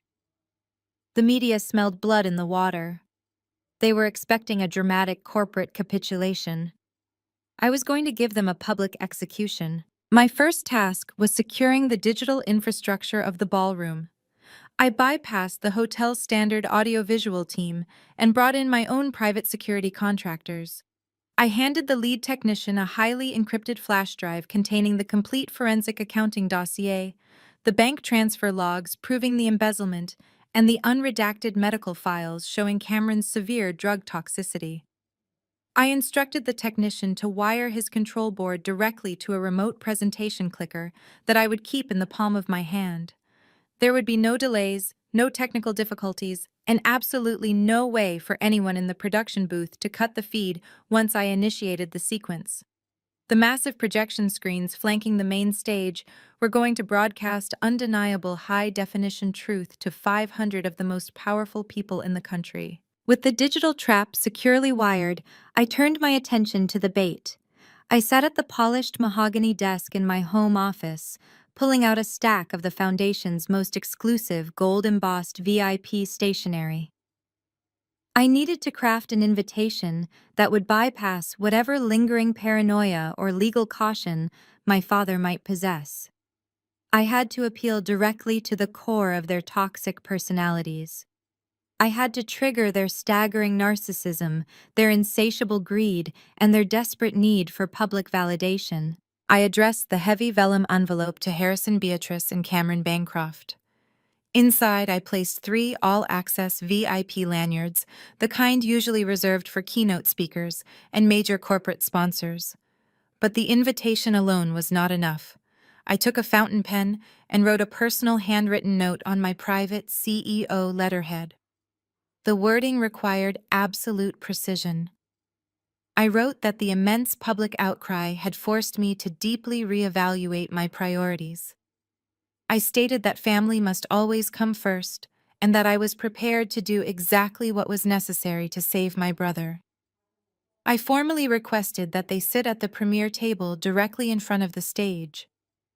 Finally, I promised that during my keynote address, I would make a major public announcement regarding the immediate complete funding of Cameron's experimental gene therapy treatment. I read the note twice to ensure the tone struck the perfect balance of defeated corporate executive and humbled daughter. I did not mail the envelope. I called a premium private courier service and instructed a uniformed driver to hand-deliver the package directly to my mother at their heavily mortgaged suburban estate. I wanted Beatrice to feel the weight of the gold-embossed envelope in her hands. I wanted her to look at the uniformed courier and feel a rush of superiority. My private security team had been keeping a discreet eye on my parents' residence since Cameron ambushed my house. Through their reports, I knew exactly how my family reacted when the courier arrived. Beatrice had snatched the envelope from the driver without offering a tip. Less than 10 minutes later, the lights in their dining room blazed to life. I could easily picture the scene unfolding in their financially ruined home. Harrison reading the handwritten note aloud, his chest puffing out with arrogant triumph. Cameron, pale and toxic, smirking from the sofa, convinced his intimidation tactics had broken his billionaire sister. Beatrice clapping her hands together, already calculating how this public victory would elevate her status at the country club. They did not suspect a thing. They genuinely believed that their viral television interview, combined with the threat of a frivolous lawsuit, had completely crushed my resolve. They thought I was terrified of losing my position as CEO and that I was desperately trying to buy their silence. The idea that the teenage girl they had locked out in a freezing sleet storm 18 years ago was currently orchestrating their federal indictment simply did not compute in their arrogant minds. Their absolute certainty in their own victory drove them to make incredibly foolish decisions over the next 24 hours. My investigators reported that Beatrice and Harrison immediately drove to an upscale boutique in the Gold Coast district. Despite facing imminent foreclosure and absolute bankruptcy, they rented highly exclusive designer formal wear. Beatrice secured a glittering sequined evening gown that she could not possibly afford, while Harrison rented a custom-tailored tuxedo. They even rented a high-end luxury vehicle to serve as their transportation to the gala, putting the exorbitant daily rate on a credit card that was undoubtedly teetering on the edge of its limit. They were dressing the part of conquering royalty, completely oblivious to the fact that they were outfitting themselves for their own funeral. Saturday evening arrived with a biting chill in the air, a sharp reminder of the approaching Chicago winter. I stood in the master suite of my home looking at my reflection in the full-length mirror. I wore a tailored crimson gown with sharp architectural lines. It was a dress designed for warfare, not celebration. I secured a simple diamond necklace around my throat and slid my feet into black stiletto heels. My husband Ian walked into the room adjusting the cuffs of his dark tuxedo. He stopped behind me, meeting my eyes in the mirror. He did not ask if I was ready. He knew I had been ready for this night for 18 years. We took a private town car to the downtown hotel. The streets surrounding the venue were completely barricaded by local police to manage the massive influx of traffic and the overwhelming media presence. Floodlights illuminated the red carpet leading up to the grand entrance. Reporters and photographers were packed tightly behind velvet ropes, their camera flashes creating a blinding, continuous strobe effect in the dark night. They were all waiting for the arrival of the Bancroft family. The tragic, desperate parents and the dying brother who had miraculously forced a cold corporate CEO to surrender. Ian and I bypassed the main red carpet entirely. We entered the hotel through a secure subterranean loading dock and took a service elevator directly to the private VIP balcony overlooking the grand ballroom. The space below was a breathtaking display of wealth and influence. 500 of the city's most powerful figures were seated at circular tables draped in black silk and adorned with towering floral centerpieces. Waiters in white gloves moved silently through the crowd, pouring expensive champagne and serving hot hors d'oeuvres. The low hum of elite networking filled the cavernous room, but there was an undeniable undercurrent of tension. Everyone in that ballroom had seen the viral interview. Everyone was waiting for the drama to unfold. I stood in the shadows of the balcony looking down at the premier table positioned dead center, directly in front of the main stage. It was empty. My parents were deliberately making the crowd wait. They wanted a grand entrance. 10 minutes later, a sudden surge of camera flashes near the main ballroom doors signaled their arrival. I stepped closer to the balcony railing, keeping myself hidden in the dim lighting, and watched my biological family walk into the room. Beatrice led the charge. She strutted through the massive double doors wearing her rented sequined gown. Her chin tilted upward in an expression of supreme, unadulterated arrogance. She smiled and waved at the flashing cameras, as if she were a Hollywood celebrity arriving at an award show. Harrison walked right beside her in his rented tuxedo, his chest puffed out, placing a firm, protective hand on Cameron's shoulder. Cameron was playing his part to absolute perfection. He leaned heavily on a polished wooden cane, wearing a slightly oversized suit to emphasize his supposed frailty. He coughed into a handkerchief and offered brave, tragic smiles to the wealthy investors and medical board directors seated at the surrounding tables. They looked so incredibly proud of themselves. They believed they had won the ultimate lottery. They thought they were about to walk onto that stage, accept a $2 million check, and pose for photographs, while I delivered a tearful, humiliating apology in front of my peers. They were already spending the embezzled funds in their heads, convinced they had successfully covered up Harrison's massive corporate fraud and secured their golden child's future at my expense. I watched them take their seats at the front table. Beatrice immediately began chatting with a major pharmaceutical investor seated to her left, undoubtedly spinning lies about our family reconciliation. Harrison ordered a glass of scotch from a passing waiter, leaning back in his chair with the relaxed posture of a man who owned the entire building. Cameron stared up at the empty stage, a nasty, victorious smirk playing across his pale face. I felt Ian step up close behind me. He placed a warm, steady hand on the small of my back.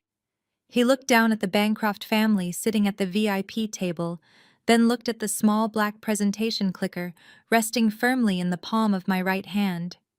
"They are all here," Ian said, his voice a low, solid rumble in the quiet balcony. I gripped the clicker, feeling the cool plastic against my skin. I looked down at the parents who had locked me out in the freezing rain.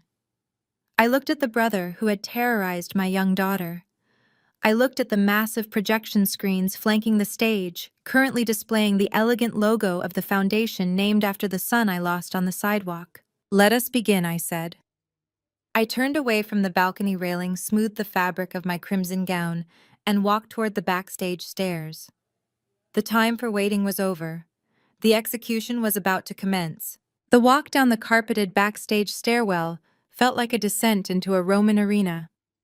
I could hear the symphony of the grand ballroom bleeding through the heavy velvet curtains, the clinking of crystal champagne flutes, the low murmur of 500 elite conversations, and the sharp, continuous flash of press cameras illuminating the perimeter of the room. The master of ceremonies, a prominent local news anchor, was already at the podium warming up the crowd. He spoke eloquently about the incredible milestones the Leo Foundation had achieved over the past fiscal year. He praised our pediatric oncology outcomes, our cutting-edge research, and our unwavering commitment to medical advancement. Then, with a booming voice that echoed through the cavernous space, he announced my name. The heavy velvet curtains parted. I stepped out onto the polished wooden stage, walking directly into the blinding glare of the spotlights. The applause was deafening. It rolled across the massive ballroom like a physical wave vibrating through the floorboards beneath my stiletto heels. I approached the clear acrylic podium and placed my hands flat on either side of the microphone. I looked out over the sea of faces. In the front rows sat the city elite. I saw Mr. Montgomery and the rest of the corporate board members watching me with nervous, expectant eyes. They were gripping their programs, waiting for me to surrender. They were waiting for me to save their precious stock prices and put an end to the public relations nightmare. Then my eyes dropped to the center VIP table positioned directly below the podium. Beatrice sat perfectly straight in her rented sequined gown, offering a practiced, magnanimous smile to the photographers capturing her every move. She looked like a queen holding court. Cameron slumped in his chair, dramatically clutching his polished wooden cane, making sure everyone at the adjacent tables saw how weak and fragile he supposedly was. Harrison sat beside him, his chest puffed out in his rented tuxedo, radiating an aura of total, undisputed victory. They looked up at me like I was a conquered enemy presenting them with the spoils of war. I adjusted the microphone. The room fell into absolute silence. I began to speak, my voice ringing clear and steady through the state-of-the-art sound system. I thanked the investors, the medical directors, and the press for joining us on such a momentous evening. Then I turned the focus to the very reason we were all gathered in that opulent room. I spoke about my son Leo. I told the audience about a freezing night in November 18 years ago. I kept the details clinical, but devastating. I spoke of a young girl forced out into the cold, terrified, and utterly alone. I described the exact moment my son slipped away on a frozen sidewalk, his life ending before it could even begin. I told the silent ballroom that the Leo Foundation was not just a corporate entity or a convenient tax shelter. It was a living monument built on the ashes of a profound traumatic loss. It was an ironclad promise that no vulnerable person would ever be denied care, safety, or absolute truth within our walls. I looked directly down at my parents. Their smug smiles had faltered slightly at the explicit mention of that freezing night, but they quickly masked their discomfort. They assumed this was just the emotional buildup. They thought this was the obligatory sob story before the grand, heartwarming reconciliation. I continued my speech, my voice dropping to a serious, commanding pitch. I told the crowd that the core pillar of our medical network was uncompromising integrity. I explained that we handle revolutionary experimental treatments that carry massive biological risks. I stated clearly that true medical progress requires strict adherence to ethical protocols, absolute transparency, and a fundamental dedication to the truth. I said that tonight we were going to demonstrate exactly what that commitment to transparency looked like. Harrison saw his opening. The moment I mentioned demonstrating transparency and commitment, his monumental ego took over. He genuinely believed I was teeing him up. He thought I was about to announce the $2 million funding for Cameron and welcome my estranged family back into the fold with open arms. He could not resist the spotlight. He could not stand the idea of me commanding the room without him taking the ultimate credit for the moment. Harrison pushed his chair back. The wooden legs scraped loudly against the ballroom floor. He stood up, adjusting the lapels of his rented tuxedo, and put on an expression of profound, overwhelming fatherly grief. He walked around the VIP table and approached the short flight of stairs leading up to the stage. A murmur rippled through the massive ballroom. The press corps immediately shifted their cameras, the rapid-fire clicking of shutters intensifying as they recognized the man from the viral morning news broadcast. Mr. Montgomery and the board members visibly relaxed in their seats, exchanging relieved glances. They thought the PR nightmare was officially ending. They thought the prodigal father was coming up to embrace his billionaire daughter and sign the peace treaty. My private security team, stationed at the edges of the stage, immediately stepped forward to intercept him. I caught the eye of the lead guard and gave a subtle shake of my head. The guard stepped back, melting into the shadows. I was not going to stop Harrison Bancroft. I was going to let him dig his own grave in front of the entire city. Harrison climbed the stairs and walked across the polished stage. He approached the podium, his face a mask of manufactured sorrow. He reached out and placed his hand over mine, gripping the microphone stand. I did not pull away immediately. I looked at his face, noting the greedy, triumphant gleam hidden beneath his fake tears. I stepped aside, physically handing him the platform. I retreated a few feet back into the shadows of the stage, my thumb resting lightly on the black presentation clicker hidden in the folds of my crimson gown. Harrison gripped the microphone with both hands. He looked out over the sea of wealthy investors and blinding camera flashes. He took a shaky, theatrical breath. "Ladies and gentlemen," Harrison began, his voice thick with a perfectly rehearsed quiver. "I am Harrison Bancroft. I am Chelsea's father, and I am a man who has made terrible mistakes." The ballroom was absolutely captivated. You could hear a pin drop in the massive space. Beatrice was nodding from the VIP table, dabbing her dry eyes with a linen napkin. Cameron coughed into his hand, playing his role as the dying martyr for the cameras. Harrison continued his performance, projecting his voice to fill the cavernous space. 18 years ago, our family suffered a tragedy. A terrible misunderstanding drove us apart. I was a strict father who only wanted the best for his daughter, and my pride cost me nearly 2 decades with my child. But looking at her now, looking at the incredible empire she has built, I know that the tough love we provided forged a remarkable woman. We shaped her resilience. We gave her the foundation to become the leader standing before you tonight. I stood in the shadows, my face completely impassive. He was actually taking credit for my success. He was standing on the stage I built and claiming that throwing me out into a sleet storm was a masterclass in parenting. He was attempting to rewrite history on live television. "But tonight is not just about the past," Harrison declared, his voice rising with dramatic intensity. "Tonight is about healing. It is about forgiveness. As many of you know from the news, my son Cameron is fighting for his life. He is suffering from a terrible disease, and the only hope he has is an experimental treatment provided by this very foundation. We came to Chelsea on our knees begging for a miracle. We asked her to look past the pain of our history and remember the unbreakable bonds of family." Harrison paused, wiping a non-existent tear from his cheek. He looked directly at the press corps, making sure every camera captured his tragic expression. "And I am so incredibly proud to stand here tonight and tell you that family has won. My daughter has opened her heart. She has agreed to bypass the bureaucratic red tape. She has agreed to fully fund Cameron's $2 million treatment. Tonight she is saving her brother's life." The ballroom erupted. The board of directors leaped to their feet, clapping enthusiastically. Mr. Montgomery was beaming, thrilled that the corporate crisis was resolved and their profits were secure. The press corps snapped hundreds of photos of the weeping, grateful father. The audience offered a massive, thundering round of applause for the beautiful display of family reconciliation. Beatrice was blowing kisses to the crowd from the VIP table. Cameron was nodding bravely, accepting the adoration of the elite guests. Harrison turned to look at me, a smug, arrogant grin plastered across his face. He extended his arm, gesturing for me to step back up to the podium and accept my role as the defeated, compliant daughter. He thought he had completely outmaneuvered me. He thought he had forced my hand in front of 500 witnesses, ensuring I could never back out of the payment. I did not smile. I did not frown.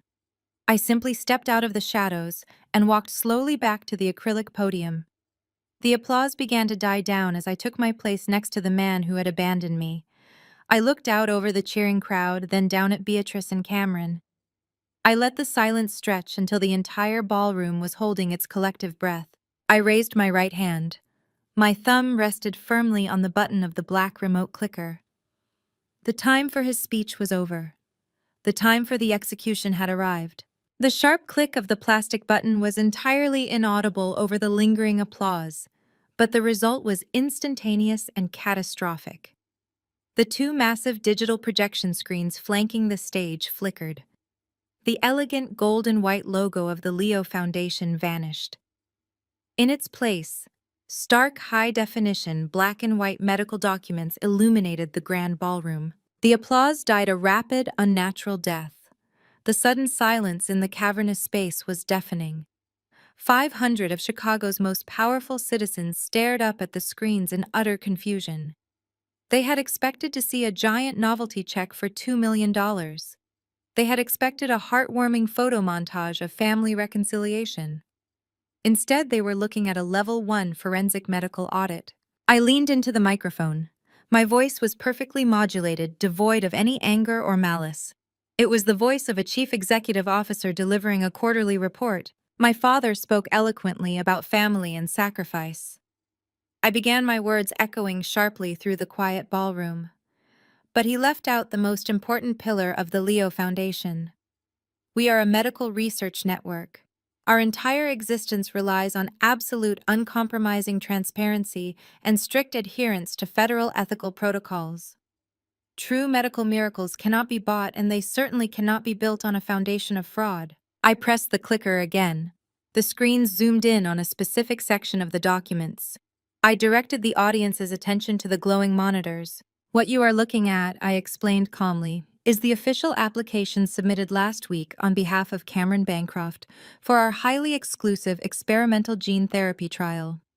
As many of the medical board directors in this room know, this specific trial utilizes a highly volatile viral vector. Because the treatment is in its experimental phase, the federal guidelines governing patient admission are uncompromising. The primary prerequisite for any candidate is a flawless baseline of organ health. Specifically, the patient must have pristine liver and kidney function. If a patient with compromised organs receives this injection, their body will instantly go into toxic shock, resulting in total and immediate organ failure. I looked down at the VIP table. Harrison was frozen. His mouth was slightly open, his face draining of its triumphant color, replaced by an ashen, sickly gray. Beatrice was gripping the edges of the table so hard her knuckles were white. Cameron had stopped his theatrical coughing entirely. He was staring at the screens with wide, panicked eyes. I pressed the clicker a third time. The screen split in two. On the left side remained the pristine, flawless application. On the right side, a new set of documents appeared bearing the official watermark of the State Health Registry. The application on the left was submitted by a private concierge physician, Dr. Eris Thorne. I stated, ensuring the doctor's name rang out clearly across the silent ballroom. According to Dr. Thorne's official signed medical submission, Cameron Bancroft possesses the immaculate internal organs of a healthy athlete. However, as a network that prides itself on transparency, we conduct our own internal audits.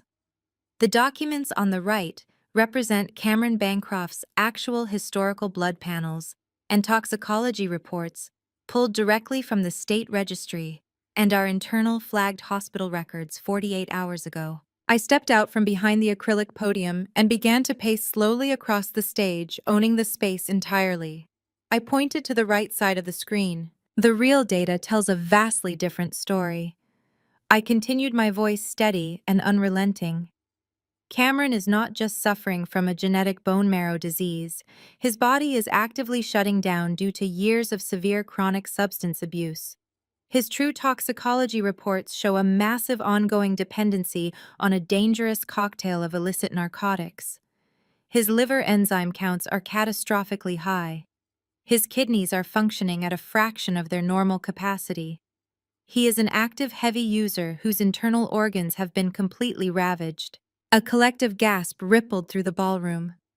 I saw several prominent medical directors sit up straight in their chairs, their faces registering sheer horror. They understood exactly what I was presenting. I looked directly at Mr. Montgomery, the lead board member who had threatened to remove me as CEO if I did not blindly write the $2 million check. He was staring at the screens, his mouth agape, realizing the magnitude of the bullet I had just saved the company from taking. I addressed the board of directors directly from the stage. If our oncology team had administered the experimental gene therapy drugs based on Dr. Thorne's falsified application, the sheer toxicity of the treatment would have killed Cameron within hours. We would have administered a lethal injection masquerading as a cure. The Leo Foundation would have been held liable for a highly publicized medical fatality. The subsequent federal investigation would have stripped us of our research licenses, destroyed our pharmaceutical partnerships, and dismantled this entire organization. I pressed the clicker again. The screen shifted to display the signatures on the falsified documents, zooming in on Dr. Thorne's authorization and Harrison Bancroft's countersignature as the primary emergency contact. My parents knew this, I said, turning my gaze back to the VIP table. They knew their son was explicitly disqualified from the trial because absolute documented sobriety is the fundamental legal requirement for participation. But Beatrice and Harrison Bancroft believed that federal medical regulations did not apply to them. They believed their social status and their wealth could buy their way past basic human biology. They deliberately conspired with a corrupt physician to submit fraudulent medical records, risking a catastrophic medical failure and the destruction of this foundation, just to maintain the illusion of their perfect family. Harrison suddenly snapped out of his paralyzed shock. He lunged out of his chair, knocking over his crystal water goblet. It shattered against the floor, the sound sharp and jarring in the tense room. "Turn that off!" Harrison bellowed, his voice cracking with panic. He pointed a shaking finger at the projection screens. "This is a lie. She is lying to you all. Turn those screens off immediately." He took a step toward the stage stairs, completely abandoning his weeping sacrificial father persona. The mask had slipped entirely, revealing the desperate cornered man beneath. But my private security team was ready. 4 massive guards stepped out from the shadows of the stage, forming an impenetrable human wall between the stairs and the VIP table. They did not draw weapons, but their physical presence was absolute. Harrison stopped dead in his tracks, staring up at the guards with wild, frantic eyes. Beatrice was frantically pulling at Harrison's tuxedo jacket, trying to get him to sit down, trying to salvage whatever tiny scrap of dignity they had left. But there was no dignity left to salvage. The entire ballroom was watching them unravel. The press corps, who had been completely silent during my presentation, suddenly erupted. The rapid-fire clicking of camera shutters reached a deafening crescendo. They were no longer photographing a heartwarming family reunion. They were documenting the spectacular destruction of a prominent Chicago family. I walked back to the center of the stage and leaned into the microphone. I was not finished. The medical fraud was only the first layer of their deception. I needed the entire city to understand exactly why they had gone to such extreme criminal lengths. I needed to expose the desperate, pathetic truth behind their sudden, violent reappearance in my life. You do not risk federal prosecution and a physician's medical license for free, I told the captivated audience. A concierge doctor like Eris Thorne requires a substantial illegal financial incentive to falsify federal trial documents. My parents did not track me down after 18 years because they suddenly remembered they had a daughter. They tracked me down because their fraudulent medical scheme required a massive immediate infusion of cash to cover their tracks. They demanded $2 million from this foundation not to save a life, but to execute a cover-up. I looked down at Cameron. He had dropped his polished wooden cane. It lay forgotten on the carpeted floor. He was slouching in his chair, looking exactly like the broken, toxic addict he truly was. The glamorous, expensive suit he had rented hung loosely on his frail frame. He stared at me with pure, unadulterated hatred, realizing that his ultimate safety net had just been incinerated in front of the entire city. They tried to extort me using the media. I continued, my voice ringing with undeniable authority. They went on television and painted me as a monster to force my hand. They threatened my family at my private home. They drafted a malicious lawsuit to crash our stock and panic our investors. They weaponized the tears of a mother and the fragile health of a son to orchestrate a $2 million corporate theft. The ballroom was absolutely electric with shock. I could see the high society elites whispering frantically to one another. I saw investors pulling out their phones, likely drafting urgent emails to their legal teams. Mr. Montgomery was wiping sweat from his forehead, looking at me with a newfound expression of sheer, unadulterated awe. I had not just saved the company from a public relations crisis. I had saved them from a catastrophic company-ending medical liability. I stood tall on the stage, the crimson fabric of my gown standing out sharply against the stark black and white medical documents projected behind me. I had meticulously peeled back the layers of my parents' deception. I had shown the world exactly who they were. But the final, most devastating blow was still waiting in the chamber.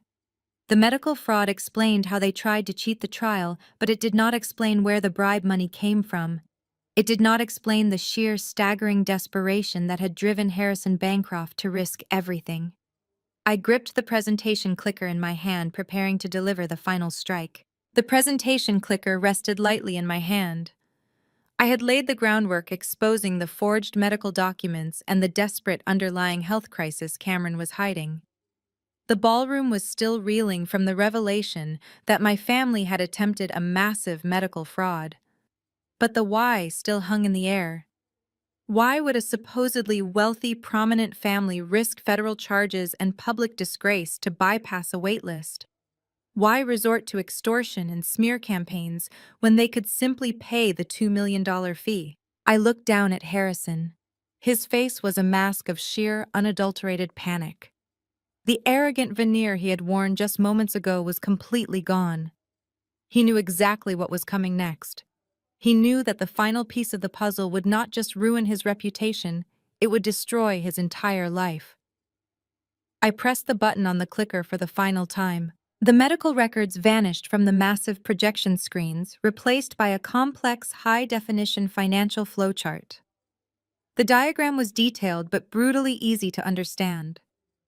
It traced a series of massive wire transfers originating from Bancroft Holdings, my father's commercial real estate firm, filtering through several vaguely named shell companies and terminating in offshore accounts controlled by Cameron, as well as direct payments to the private accounts of Dr. Eris Thorne. A collective gasp echoed through the ballroom. These were not just my peers, these were Harrison's peers.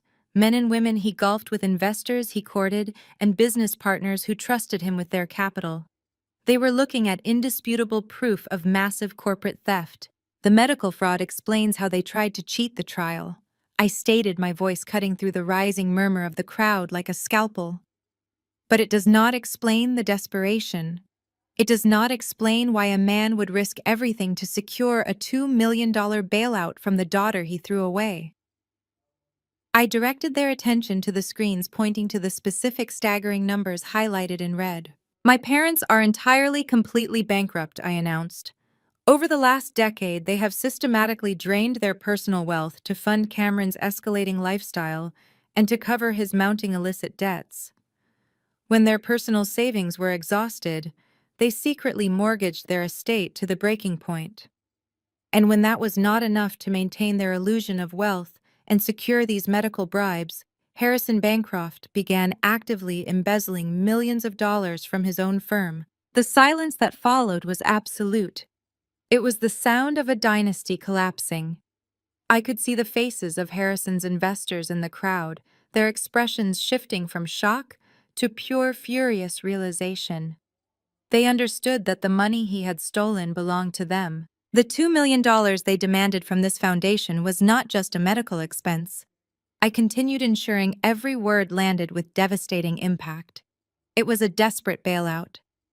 They wanted me to write that check to the hospital so they could quietly funnel their remaining embezzled funds into hiding before the federal auditors discovered the missing millions. They used their dying, addicted son as a human shield, manipulating the media and weaponizing public sympathy to extort me. I turned my gaze directly to the VIP table. Beatrice was frozen, her mouth slightly agape, staring at the screens as the reality of her total social and financial ruin set in. Cameron looked physically ill, shrinking into his oversized, rented suit. Harrison sat completely motionless, his eyes wide and vacant, staring blankly ahead. He was a man who had just watched his entire world evaporate. As the chief executive officer of the Leo Foundation, I formally announced that Cameron Bancroft is immediately and permanently disqualified from the experimental gene therapy trial. I declared. By law and by our uncompromising medical ethics, he is ineligible for participation. Furthermore, we have provided all evidence of this medical and financial fraud to the appropriate federal regulatory agencies. I did not have to raise my voice or shout to command the room. The truth presented so clinically and undeniably possessed a power that no amount of screaming could ever match. I had completely dismantled their lives without ever losing my composure. Please escort them out, I instructed, nodding to the security team stationed around the stage. The 4 massive guards moved with practiced efficiency. They approached the VIP table, their presence leaving no room for argument or resistance. Harrison did not fight. He stood up slowly, looking like a hollow shell of the arrogant man who had hijacked the stage just minutes before. Beatrice, however, finally found her voice. She began to shriek, her perfectly crafted socialite persona shattering entirely. "You cannot do this to us!" she screamed, struggling as a guard firmly grasped her arm. "We are your family. You are a monster." Her voice echoed through the silent ballroom, shrill and desperate as the guards marched them toward the exit. Cameron limped behind them, his gaze fixed firmly on the floor. They were paraded out in front of the city's elite, their humiliation absolute and complete. As the heavy doors of the ballroom closed behind them, cutting off Beatrice's hysterical cries, a profound sense of closure settled over me. The execution was flawless. The aftermath of the gala was swift and brutal for the Bancroft family. The very next morning, federal agents raided the offices of Bancroft Holdings. Harrison was arrested and charged with multiple counts of wire fraud, embezzlement, and conspiracy to commit medical fraud. His business partners immediately filed massive civil lawsuits stripping him of any remaining assets. Beatrice, completely destitute and socially ostracized, was forced to vacate their heavily mortgaged estate when the bank foreclosed. She moved into a small rented apartment, her country club memberships revoked, and her former friends refusing to return her calls. Cameron, permanently disqualified from the experimental trial and stripped of his endless financial bailouts, was forced to seek standard, non-experimental care through the public health system. Without the exorbitant bribes to secure priority treatment, he was placed on standard wait lists, facing the very reality he and my parents had tried so desperately to avoid. He was finally forced to confront the devastating consequences of his own actions without the safety net of my parents' stolen money. The Leo Foundation emerged from the scandal stronger than ever. The board of directors who had pressured me to surrender to extortion were profoundly humbled by my handling of the crisis. They recognized that my decisive, uncompromising action had not only saved the foundation from a catastrophic medical liability, but had solidified our reputation as an institution of absolute integrity. The public smear campaign evaporated, replaced by widespread admiration for my steadfast refusal to bow to corruption. The investors who had threatened to pull their funding quickly reaffirmed their commitment, recognizing the value of a CEO who protected their capital with such ruthless efficiency. I drove home the morning after the gala, the city of Chicago bathed in the soft golden light of dawn. The media vans had vanished from the streets, the viral outrage completely extinguished by the undeniable truth I had projected on those massive screens. The storm had passed and the air felt remarkably clear. I parked my SUV in the garage of my private residence and walked through the front door. The house was quiet, filled with the comforting scent of coffee and the soft murmur of weekend cartoons playing in the living room. Ian was standing in the kitchen pouring 2 mugs of coffee. He looked up as I entered, his eyes warm and proud. He handed me a mug and pulled me into a long, grounding embrace. We did not need to discuss the gala or the fate of my parents. The silence between us was an acknowledgement of absolute victory and absolute peace. I walked down the hallway to the study, the coffee warming my hands. I paused in front of the wall where I kept my most important achievements. In the center hung a large framed blueprint of the Leo Foundation Pediatric Wing. I traced the lines of the architectural drawing, my fingers lingering over the name inscribed at the top. 18 years ago, I had been a terrified pregnant teenager locked out in a freezing sleet storm. I had lost everything on a cold sidewalk while my parents watched from their warm living room. They thought they had erased my child and broken my spirit. They thought they had discarded a weak, useless disappointment. But they were wrong. I had taken the ashes of that freezing night and built an empire. I had transformed profound trauma into a fortress of healing and power. I had protected my son's legacy from the very people who had tried to destroy it, and in doing so, I had completely severed the toxic roots of my past. I looked at the blueprint, then turned and walked back to the kitchen, where Ian and Zoe were waiting for me. I was finally truly free. Blood does not automatically grant someone the title of family, nor does it give them a free pass to exploit your success. When the people who are supposed to protect you throw you into the storm, it is entirely natural to feel broken. However, hitting rock bottom can provide the strongest, most unyielding foundation imaginable. The most profound revenge against toxic relatives is never about matching their cruelty or stooping to their level of deceit.